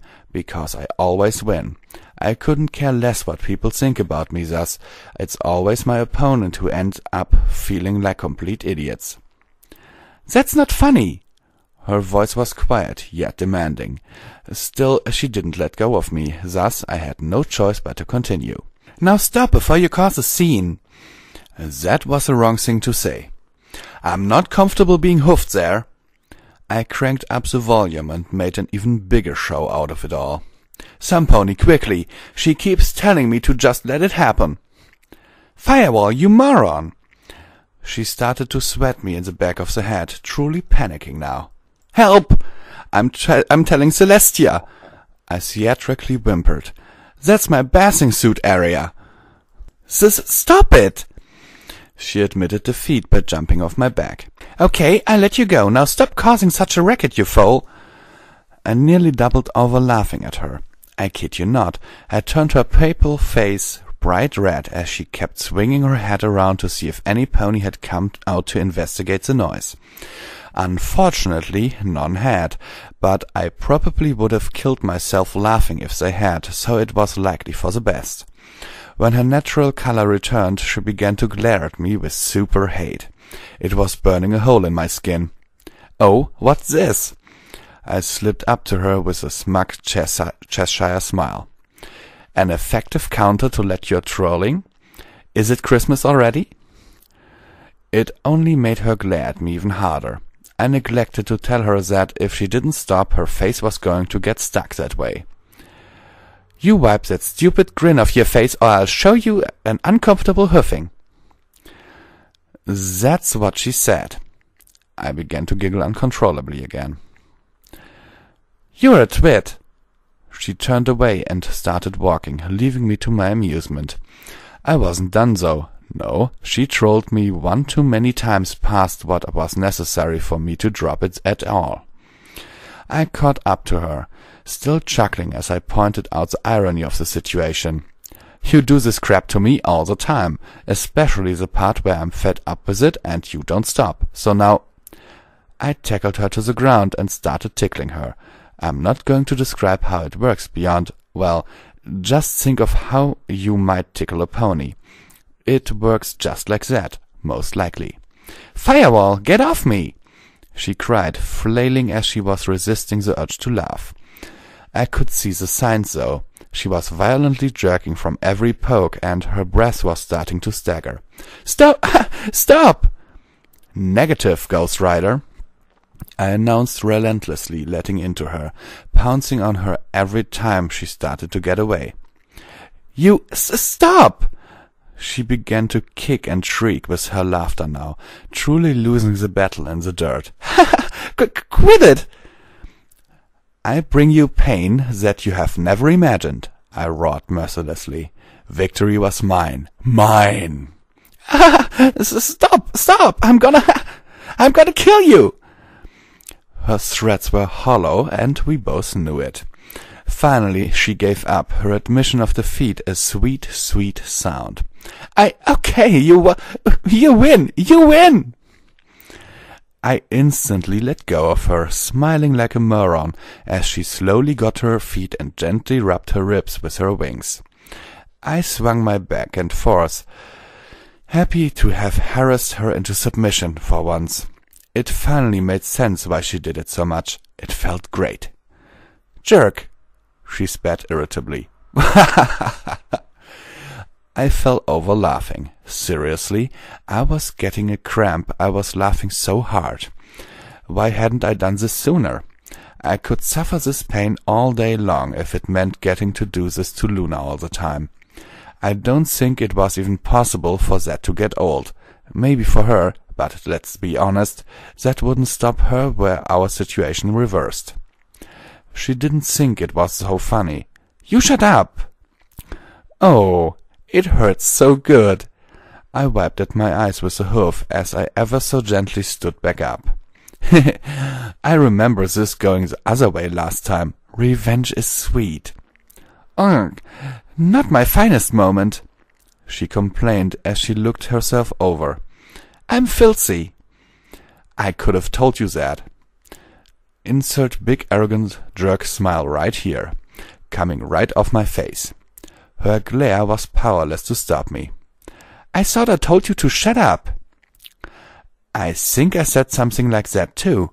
That caused me to laugh a bit more, though it was bittersweet thanks to the ache in my gut having laughed so much already.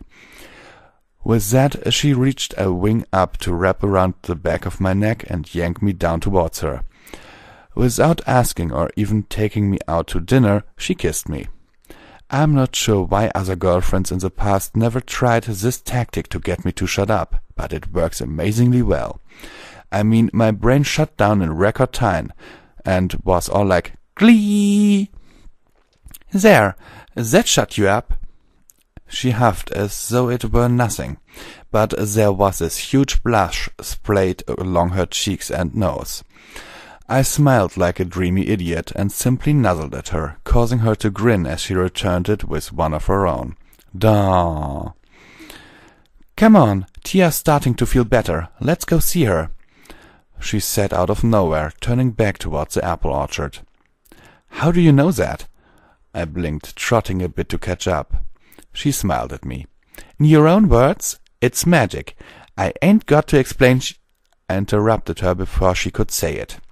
Even with that close call, I still kinda feel queasy. "There's seriously something wrong with pony cussing." "Damn!" She tested the waters, mostly to troll me. My stomach turned. "Luna!"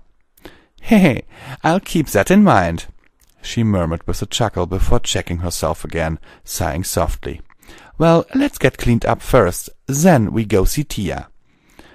We went and washed up, separately if you must know. This isn't Ponies After Dark, you know. Before grabbing a quick snack from the food line. Turns out Celestia and the main six were chilling out at my beloved campfire. Celestia looked much better, which was kinda surprising after having seen the beating she had taken. I queried about what was going on that made my campfire so tempting at such a late hour, but no pony really had any answer to give other than they saw Spike setting it up and figured something was going on. It was a lot of small talk, with every pony acting somewhat tense due to aftermath jitters, so Luna decided to help ease things a bit. She left and returned shortly with a box full of mugs and a barrel full of cider, which warmed my heart to no end. I happily served every pony, even Celestia had some, while Twilight sorta manipulated the logs to make them more comfortable to sit/lay on, using a bit of magic. It was still pretty quiet for the first half hour or so, but before long they had all relaxed and things were suddenly on the right track. Jokes were being tossed around, ponies let out adorable burps, and everything was right in the world.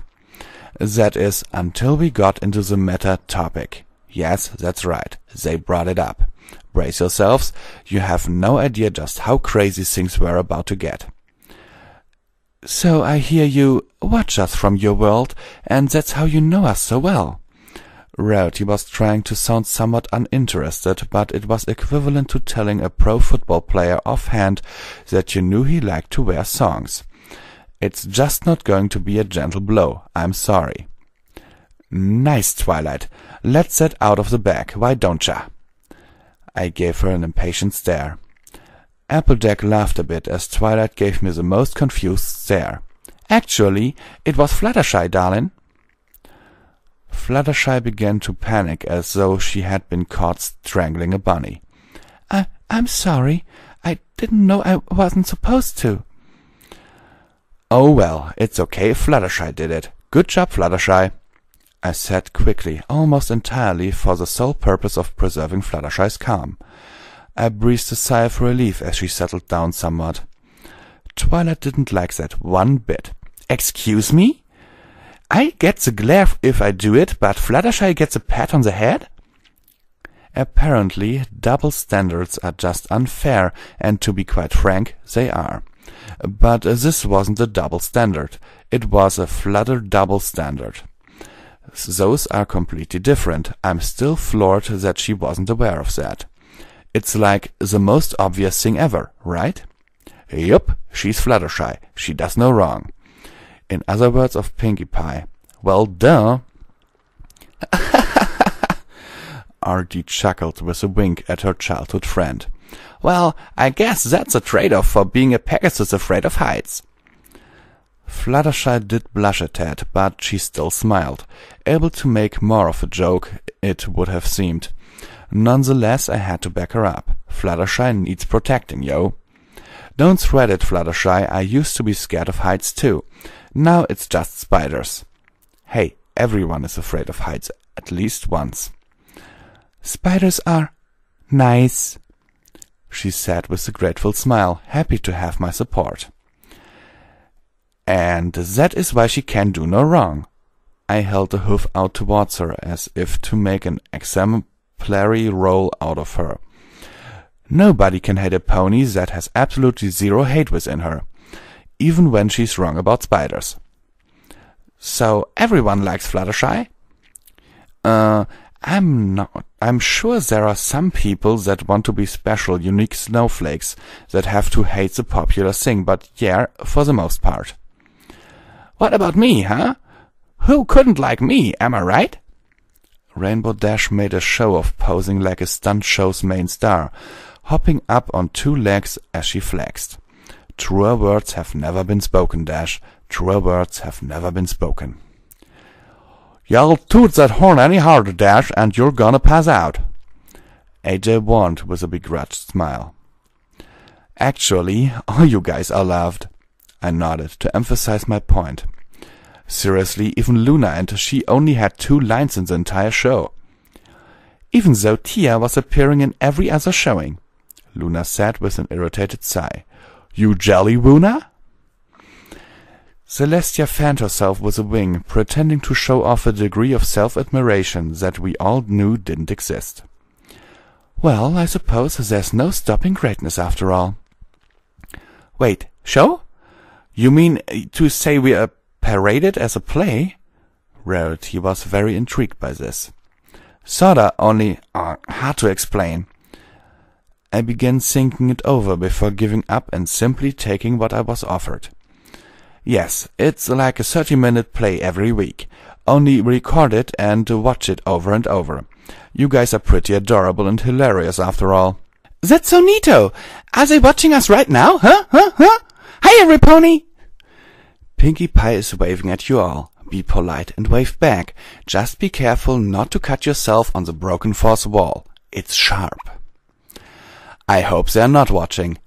I don't know if I'd be allowed in the show, even if I was being recorded. I'd have so much hate mail from jealous bronies. I think some of the crazy ones might actually try to hunt me down. I'm Pinkie Pie! She really was trying too hard. Stop that, Pinkie. You might bridge the worlds or something.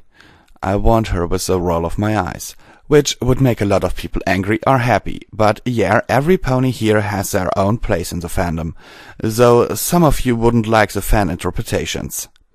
How's this I gotta hear? I was actually somewhat surprised to see that Applejack cared what humans thought of her. AJ, yours is usually the most sensible representation. I admitted with an appreciative smile. Best case, you're shown as a model citizen and community driving force. Worse, people sometimes see you as a dumb, stubborn hick. Huh. AJ smiled brightly, proving to be pretty good sport about it all. I tend to be kinda stupid sometimes, so fair, I reckon. Luna quickly downed what was left of her cider and began laughing before calling out to her sister. Oh, Tia, guess how you're sometimes represented. Go on, guess. Celestia shrugged, seemingly mostly uninterested in the culture of humanity. Luna, I honestly haven't the slightest idea. There's no possible way I could guess. The especially cruel and self-serving tyrant. I think it's official by this point that Luna needed to be tagged and documented as a habitual troll. Someone needed to stop that pony. Well, don't look at me, I'm just a unicorn. Then I got to see Her Royal Majesty of Equestria do something a princess should never do. As Luna's words sunk in, she had been taking a drink of her cider. The result? The most marvelous and genuine spit take I had ever seen in my entire life. Best part? It was her that did it. It would have been funny if Twilight or Rarity did it, but seeing her royalness blast an amber spray of liquid out of her mouth blew my mind on so many levels. To make a long story short, I was awestruck. After coughing a couple of times, she looked at me in righteous indignation. What? She's making fun of me, isn't she? Dude, that was an honest-to-God spit take. I totally deflected. I wasn't going to be made a target. It just wasn't in the cards that day. I've never seen one in real life. Not a real one, anyway. Celestia, you're my hero. Answer the question, Firewall. She didn't like where this was going. Further deflection was needed, so I let my eyes glaze over as I put on the most mystified voice I could. My word, your mane is so radiant and stunning. I can't even think of anything else except cider. More cider, any pony? I was not going to be targeted off that question. Yes, please. Rarity held up her hoof, smiling beautifully as Celestia gave up and attempted to take a second drink from her glass. Don't let it bother you, princess. Twilight laughed a tad as I cantered over to bring Rarity her requested beverage. Apparently humans also speculate about any possible romantic relationships we might have with other ponies, and have the tendency to speculate crossing with each other, as in, like, every pony here. Then the amazing happened yet a second time. Celestia did a second spit take, still managing to appear lovely and regal whilst doing so. I would have been blown away a second time, but I happened to have been walking right in front of her the second time as I handed Rarity her cider. Oh, Firewall! Celestia blushed, embarrassed at covering me in her alcoholic mouthwash. I am so sorry. No, it's a hint. Normally I would have been irritated, but having just got her back, I was going to let it slide. "You want me to take a shower. I get it." Rainbow Dash nearly died choking on her cider as she laughed. Pinky was right there with her, having fallen off her log and guffing uncontrollably. I gave Celestia a look as she covered her mouth to avoid laughing at my expense. Applejack and Fluttershy weren't as amused, but they still grinned a tad as Rarity and Twilight teamed a few spells to try and clean me off. They may have dried off my coat, but my pride was still dripping wet. I went back to my spot next to Luna, who gave me a sniff. You smell tasty." She made a display of nom nom nom nom nom at my ear, causing me to lean away from her. "Apples make everything better," Pinkie Pie chirped as she hopped back onto her log. "Exactly," AJ agreed with a wink. "It'll sure hide that foul smell smoke away." Ponies got jokes, I see. I shook my head, rolling my eyes despite the smirk finding its way on my face. Fluttershy looked ponderous, pursing her mouth as she stared into her cider before giving it a cute sip. She finally worked up the courage to speak after letting whatever idea she had rolling around take root. "Why would humans dream up such things?" She tilted her head and gave me a Flutterspock eyebrow. "Humans are about as creative as a Draconicus, Fluttershy," Luna explained with a wing shrug, leaning onto me with a smirk. "They think it's funny." "Or cute, or sometimes we just want something to focus on," I gave a nod. "I mean, what's not to laugh about, you guys?" "Indeed." Rarity displayed a half-hearted attempt at a model's shot, putting her hoof under her chin and giving her best come-heiser eyes. "So, what's your favorite pairing, Fireball?" Luna slapped at me with her tail. Celestia turned my way with a curious smirk. "Oh, this should be good." I refused to be cowed. I would not be trolled. Consequences be damned. I had the leg up on Luna today, and I wasn't going to give in. Oh, well, I have no straight-up favorite, since I've read quite a few. The best are usually Appledash or Twixie. Though I did read a amazing Raritia, I answered casually before finishing off my cider and pouring myself a second one. Oh, and there was a really sweet and adorable Flutterpie comic that I saw once. It was a real popular one, too. They all looked at me like I had just let one rip and had blamed it on one of them. Actually, I think the expressions were much more disgusted than that. Well, all of them except Luna and Pinkie Pie, actually both of whom were laughing after observing the reactions from the others. "You really weren't joking, Twilight. Well, I can see why David was so adamantly refusing to tell me about his world," Celestia said with a strained sigh, as though her mind was suffering from backlash. "Me? And Applejack?" Dash didn't seem very amicable to the idea in the slightest. "But she's so farmy." "And what is the hay supposed to that to mean?" The insult seemed to bother AJ more than the musings of some alien race. "You got a problem with farming?" "Twixie?" Twilight was trying to put it together, and unfortunately for her sake, it did not take her long. She slowly turned about 3 shades greener before suddenly throwing back the rest of her cider. Rarity simply seemed to be trying to force such an idea out of her brain. I guess that's not what she had in mind when she wanted to marry into royalty. I think she was casting a brain bleach spell on herself or something. Fluttershy, on the other hand, was just having difficulties trying to process my words. She wasn't disgusted or appalled. She was simply trying to figure out the thought process of humans. "That doesn't make much sense," she murmured quietly before giggling and giving us a rare flutter joke. "I mean, Pinkie Pie and I haven't even held hooves." "They do hold hooves. Aha! I knew it!" Hair deflated. Instantly, Pinkie Pie was before Fluttershy, kneeling like a gentle colt with one hoof stretched out to her and the other thrown back dramatically. She coughed to clear her throat and took on the most haughty and silly Prince Charming voice she could adopt. "Oh, Fluttershy!" she cried, as I face-hoofed, knowing where this was going. "At last I am free to confess my feelings so deep they dwarf the mighty ocean." Rainbow Dash laughed at the show as Twilight magicked up a violin and began playing an unnecessarily romantic tune. "So now she can play a violin too? What can't you do, Twilight?" Even Celestia got into it and shone a spotlight on the pair as Fluttershy went along with the joke, having imbibed just enough to be less inhibited.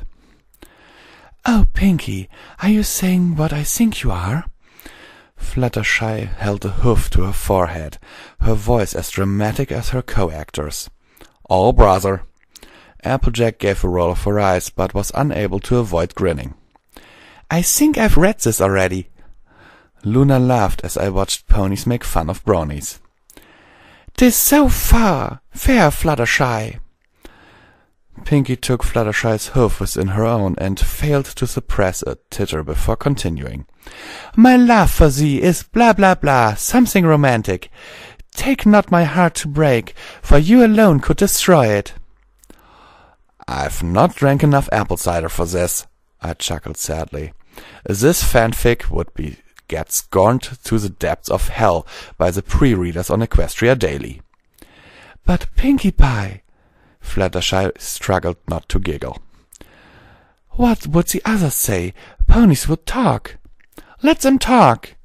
Pinkie hugged Fluttershy's neck before turning and throwing her arm out to the sky and audience. "The world is about us, Lady Shy.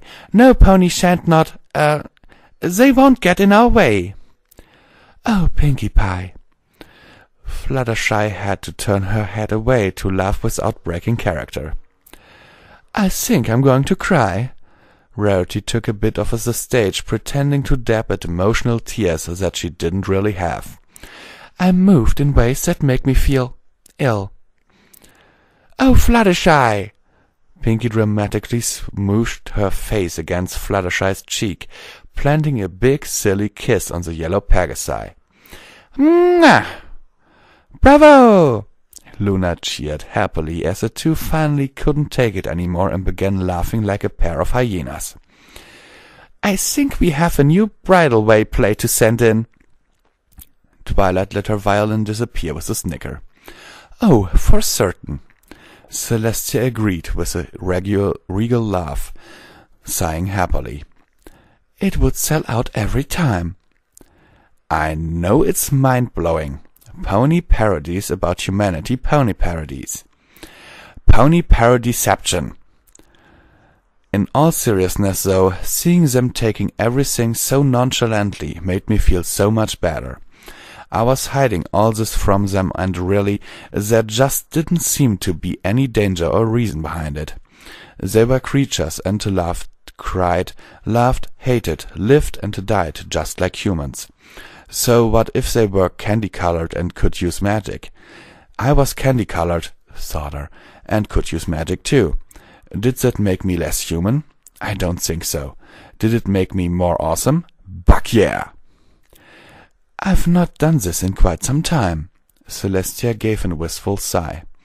"Just sitting with ponies I care about and talking about silly things just for the sake of having a good time. I don't get the chance often." "You wanted to manage everything, don't forget that." Luna gave her a wink as if to say, "I told you so." Celestia nodded as she took another drink of her cider. "I know. I don't regret my decision. Well, not all the time anyway." "It's okay, if you wanted to push some stuff my way," Luna offered with a smile.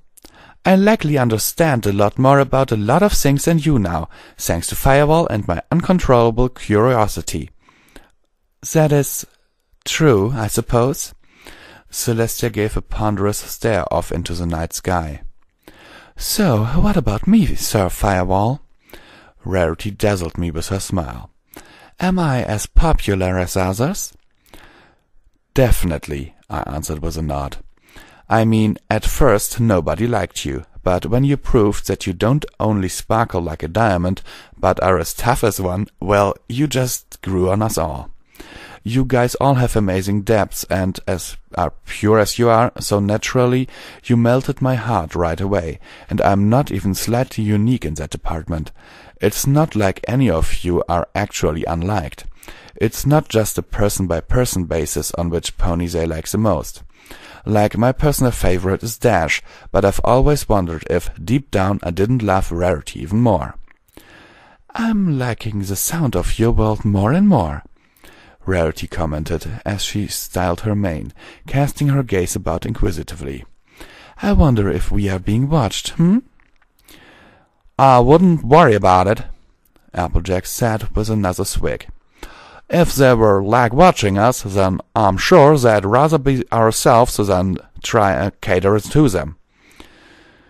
Oh, AJ, you will never be a dumb hick in my eyes.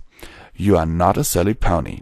I wouldn't get too cozy with humans, Rarity, Luna warned her, smirking deviously. Troll alert.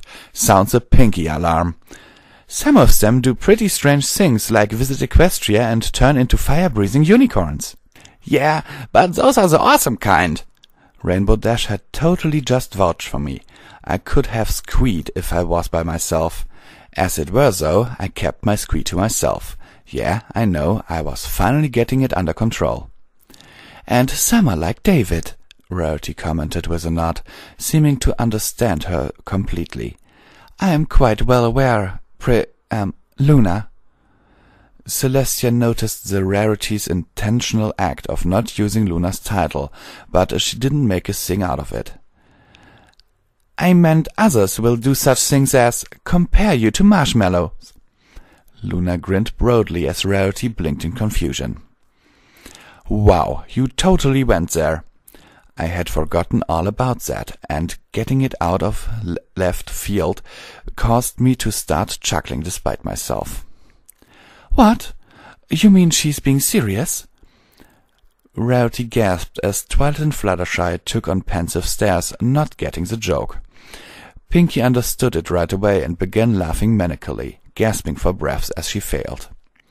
I don't get it, Fluttershy stated, scratching the side of her head with a hoof. Oh my! Celestia covered her mouth with her hoof, blinking in shock before withholding her laughter. Let me enlighten you.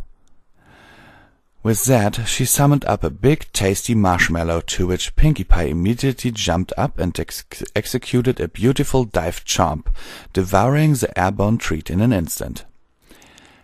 Pinkie Pie, you ruin everything, I exclaimed as we all fell into a chorus of lulls. Her gooey white grin told me she was okay with that. Let's try again. Celestia summoned another one, only barely able to keep her face straight as she floated it over Rarity. Lady Rarity, please raise your hoof. Oh, goodness! Twilight finally caught on, choking down her laughter as best she could. She wasn't very good at it. Rarity did as she was told, still left out of the loop. When Celestia floated the edible puff next to Rarity's hoof, though, every pony finally caught up. There was no denying that her hoof looked exactly like the object floating beside it. Her face turned red, like beet red. She didn't like this development and instinctively slapped the marshmallow away, sending it airborne into Pinkie Pie's mouth, as well as all got our laughter out. Poor Rarity. She was not prepared for such a shock, it seemed. Humans are back to being strange and insufferable, she huffed in a matter-of-fact tone, present company excluded. Well, thanks for the... I began to say before getting interrupted by a thunderous crash not 10 feet behind me. I jumped with fright, accidentally throwing most of my cider on Luna, who looked at me with the most sour expression she could manage. We call that a silver lining, kiddos. Nonetheless, that stupid Jack pony still scared me and every pony else with his arrival. I was still mad at him, too, so I was twice as unhappy about his arrival. Screw Captain Stormwing. Stormwing? Celestia rubbed her forehead with a hoof. I won't tell you again. You will learn to land in a subtle and quiet fashion, or you will learn not to land at all." "Forgive me, Princess." He seemed a tad surprised to see her and quickly bowed behind her after approaching. "I am glad to see you are feeling better." "Thank you, Captain Stormwing," she replied without looking back, shutting her eyes as though she were mentally preparing herself. "I assume you are here to give a report?" "Yes, Your Highness," he confirmed before lifting his head. "Appaloosa has been secured and the packed ponies have been imprisoned for the time being. I saw to it that they were made comfortable nonetheless." "Packed ponies?" I looked at Luna, rather confused. Luna nodded, not even looking my way. "An order I gave to Storm before I sent him to check on Celestia. I'll tell you later." And that, ladies and gentlemen, is what it's like to be out of the loop. "Very good." Celestia turned her head to face him somewhat. "Is there anything else?" "No, Princess," he replied. "I merely did my usual rounds and set up a night shift from the night sky archons, who have recovered enough to return to active duty, though I do not expect they will be seeing any opposition tonight." "Well, they must be tired. If you feel nothing will happen overnight, then I think all Sky Archons should get some rest. That includes you, Captain," Celestia murmured curtly before turning back to her drink. "We should be fine tonight." Storm didn't like the sound of that in the least. He opened his mouth to protest, but shut it instead and lowered his head. "Yes, Your Majesty," he began to say, before my loud, deliberate coughing interrupted him. He glanced my way. "You see why I have troubles believing he's blind? He still looks around!" With a scarcely suppressed glare before seeing my motions. I was shaking my head, mouthing the word "no" to him. I didn't think that was a good idea either, and he needed to take a stand for the right thing for once. I mean, the one time I had seen him disobey Celestia before that was give me hell that I didn't earn, and now something that he needs to get solid about, he falls down. I just wanted to scream, "Dude, you missed! Twice!" "What are you doing?" Luna whispered to me as I smiled innocently at her. Storm got the message and gave a slight nod before lifting his head proudly and clearing his throat. "Actually, Princess, I do not think that is a good idea." "Questioning my orders, Captain?"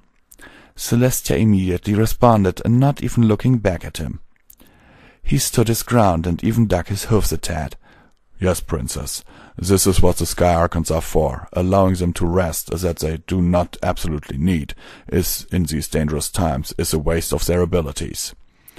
Celestia blinked before smiling softly and looking back at him. She then cocked her head, silently asking him to come around before her, which he did so without a moment's hesitation. "I think I like my idea more, Stormwing," she continued to smile as she spoke. "Perhaps you should do as I order and trust in my judgment." "Princess." He shut his eyes, either frustrated that she was antagonizing him or irritated with her stubbornness. "Please allow me to do my job. Leaving us unprotected at night with an unpredictable foe at large is—" "Is what?" She took another sip of her drink. I was confident that she was just trying to get Storm to grow a pair and start really stepping up to the plate, but every pony else was deathly silent, as though they were waiting for an explosion to go off. It's just foolish and reckless." He looked ashamed, as though he didn't want to say what he felt, but from what I've been told, Celestia is a good lie detector. "I see," she murmured softly before finishing her beverage and losing her smile. "And what do you plan to do if I order you to do so anyway?"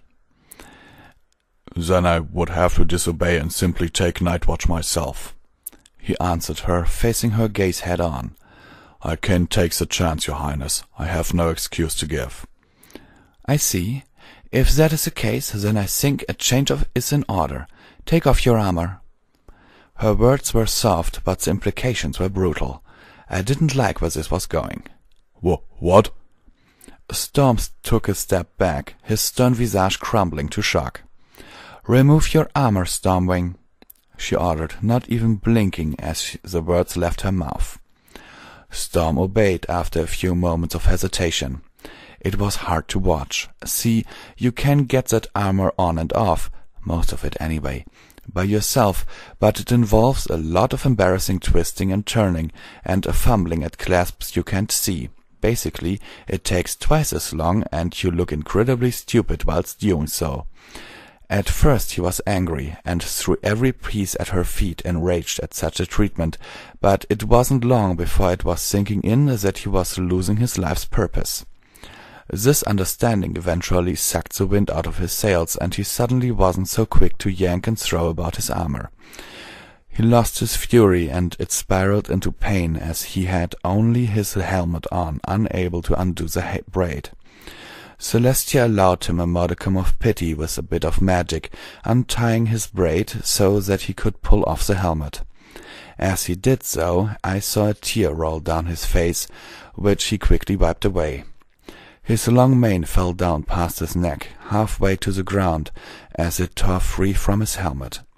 He turned his head away from Celestia and coughed softly, failing to mask the shrill sob that escaped his throat. I wanted so hard to believe that that was likely about to happen was not going to happen, and that Celestia was just trolling him, and us by proxy. I mean, sure, I was still mad at him, but that didn't mean I wanted to see him in pain.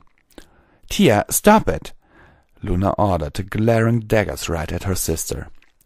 "Hush!" I whispered to her. Luna wasn't caught up to spend on everything that had happened, so while my heart was going out to Stormwing, I was going to trust Celestia's judgment. Harsh as it seemed, maybe it was for the best. "Do you have anything to say before I pass leadership on to Winter Sky?" Celestia ignored her, flooring us all with that sentence. I stared as my heartstrings pretty much snapped in two upon watching Stormwing's head fall and fresh tears began to flow. For several seconds he said not a word. I just wanted to protect you." His throat was dry, and without any warning whatsoever, a second sob escaped along with several more tears. "Princess, please understand." "Then, if that is all, Stormwing, you are hereby relieved of your command as a captain and your authority as a Sky Archon, and are expelled from the division altogether." Celestia stared down at him, her face set in stone. "Princess!" Twilight's plea was comprised of only one word, but she was saying a lot more along with it. Things like, "What the hell are you doing? This is a huge overreaction, is it not?" I watched as my friend fell to his knees and began to gently weep, covering his face with one hoof as he braced himself up with the other. I felt my own vision blur before snapping my head to face Celestia. I felt some of my anger slowly direct its way to her, but at the same time I'd been taking a lot of flank from Storm today, so even though it makes me sound like a bad friend, I didn't feel this overwhelming urge to back him up. I caught sight of Rarity doing her best not to cry right along with Stormwing. It was obvious that she was utterly mortified at having to watch this horrible event take place, but for once Rarity withheld any theatrical urges that she might have had. She wasn't the only one affected. Even Pinkie Pie couldn't find something to laugh about. Laughter was trying to think of more reasons why I shouldn't get up and start dog-cussing Celestia's face in, but Stoic was reminding me that she had brought this upon himself in the first place. Besides, what was I to do? Hit her? Make things worse? As much as it pained me, and it was indeed killing me to watch my friend's heart shatter, all I could reasonably do was watch it happen. Princess, he begged, in a croaked and strained voice as he lifted his head to her. What did I do wrong? You have changed, Stormwing, and not for the better. Her vision hardened considerably. Judging purely by how upset she looked, this had obviously been on her mind for a long time. I remember 1,000 years ago, when you would have never touched your friends in malice. Yet today I watched you raise your voice and your magic against Firewall. Then again, not even an hour later, I'm told by Winter Sky." I could not believe my ears when he told me what had happened. "I have never been so ashamed of you, Stormwing." And now I felt doubly responsible for what was going on. I mean, yeah, Stormwing really had something like this coming all day long, but I don't know. It just seemed a little too much. What was a big surprise was how every pony was totally blown away at the revelation that I had been today's butt monkey. I'm not sure why. It's not like that was anything new. I was just trying to protect you."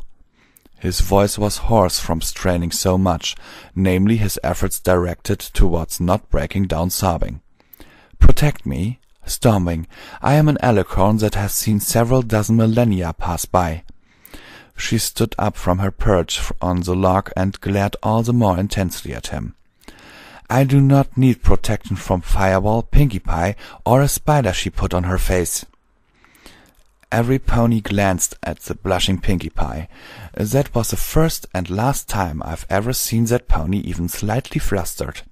I don't want anything to happen," he coughed, sniffing somewhat. I don't want to see you hurt again." "It hurts me to see you like this, Storm," she cried out, shaking her head in frustration. "I can't bear to see you change into something you aren't. Your protection is not what I want. It's never been what I wanted. It's never even been what you wanted either. Look at your cutie mark. It's not a shield. It's not a weapon. Being a Sky Archon isn't what makes you happy, and it isn't what makes me happy. If you have to protect me to be with me, and protecting me makes us both unhappy, then I would rather you leave me be, Storm." He finally dropped his head as he could no longer hold back his tears and cries. 1,000 years of age, and before Celestia he was but a child.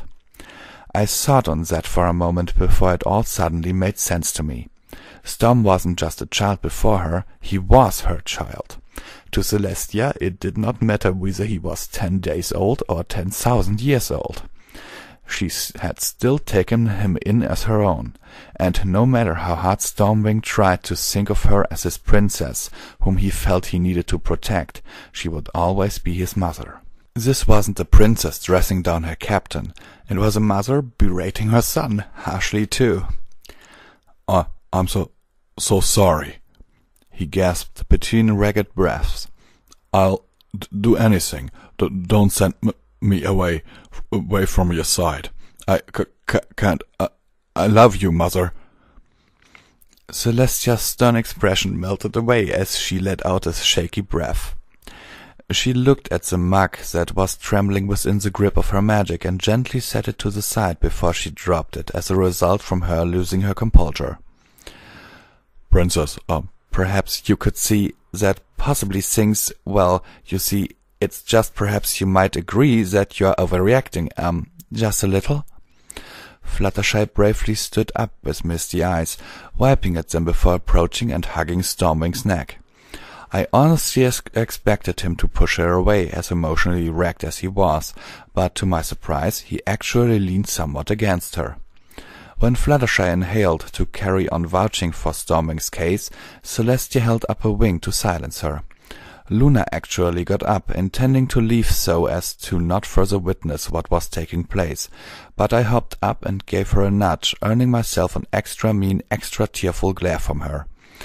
I shook my head and nodded at Celestia as she swept aside all the armor in front of her with a brush of her other wing before stepping closer. She gave Fluttershy a soft smile, motioning for her to step back, to which the yellow Pegasus hesitantly complied. Then, kneeling down along with him, Celestia slowly pulled her wings around him and hugged him tightly, causing him to jerk his head up in surprise whilst blinking in confusion. We all went utterly silent at the scene. No more tears were being shed, no more words were being said. "Sent you away?" Her voice had lost its edge and was slowly replaced with chagrin. "Is that what you think I want?" You said," he stammered, never fully getting the sentence out. "I sent you away when I allowed you to become a Sky Archon," Celestia whispered softly, draping her neck down over his back.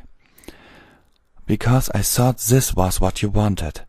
All I ever wanted is for you to be happy. Stormwing, when was the last time you were happy?" His eyes were wide in shock as the reality sunk in what had just happened. Celestia's now free tears gently rolled down onto him as she continued to embrace him. I don't know." His tears were drying up as his voice began to make a return. "I do," Celestia replied softly, slowly running the tip of her wing along his mane.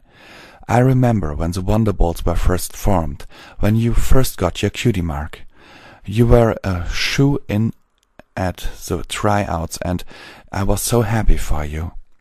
But you didn't join them, and you never told me why." Dash's jaw hit the ground like a sledgehammer, or it would have if it could reach the ground. Apparently, Stormwing came very close to being a founding member of the Wonderbolts, and this turn of events was not setting well with her perception of reality. Still, amusing reactions on the side weren't helping to ease the awkwardness of the situation. I felt as though this was personal and that it should be done in private, yet neither Celestia nor Stormwing seemed to be particularly bothered by that. In fact, looking back now, I remember loads of times where ponies had shown plenty of affection, and the only one that felt awkward about it was me, really. I barely remember my first sanctuary," Stormwing admitted with a soft gulp. "But I remember feeling scared about leaving, like a whisper at the back of my neck, that dangers would come while I was away, and that I needed to protect you." Celestia sighed softly before speaking again. "Are you still afraid, Stormwing?" I watched as he mulled this about for a bit, hesitating before responding. "More than ever, but I can't let my fears control me." "Then stop being what you aren't, Stormwing." Celestia stood back up, smiling brightly after pausing to rub at her eyes. Then, without any warning, her horn began to glow, and a small silver crown with a blue sapphire winged inlay in its design appeared on Stormwing's head as his hair was pulled back into its original braid. I was too busy being dumbfounded to comment on just how girly it looked, but there you have it. Pretty Stormwing. "And start being the prince you were meant to be," she said with a comforting smile before glancing my way pointedly. "Speaking of which, I think I know a good place for you to start." Stormwing's head lowered again as he realized what she was getting at. Without much delay, though, he turned and flew over to me. He held out his hoof to me without saying anything, and I decided that wasn't good enough. I know, I'm a jerk. However, I did take my empty cup and placed it over his hoof with a smile. "It fits," I proclaimed, as I threw my hoofs in the air. His response was a blink in confusion before getting the message and letting out a sigh. "I'm sorry, Firewall," he said, his tone and expression both quite earnest. "You're the first real friend I've had in a long time, and I've not treated you like one, even though you did your best to treat me as a friend should." "No problem," I said with a smile, taking magical hold of his hoof after removing the mark I had placed on it. "Hey, you remember that day I said something about bromance?" "Don't you?" He started to threaten me before getting yanked into an awesome bro hug. He was hesitant to comply, but he eventually got around to gently patting on my back to let me know he cared.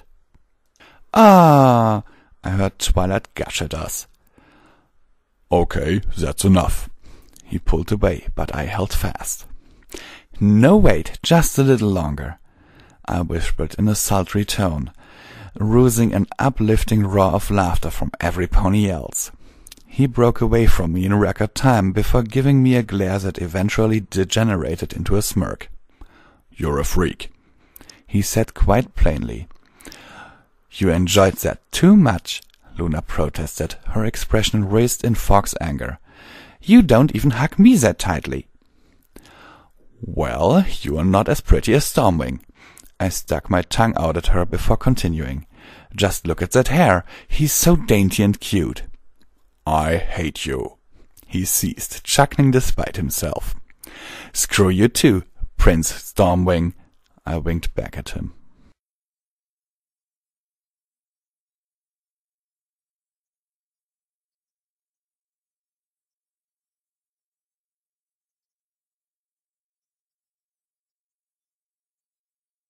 Okay, every pony. Oh, but damn.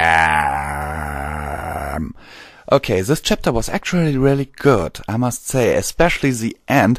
Okay, I must say, doing chapters this long kinda, well, it is kinda good training for my tongue, because actually I'm not derping up that much anymore.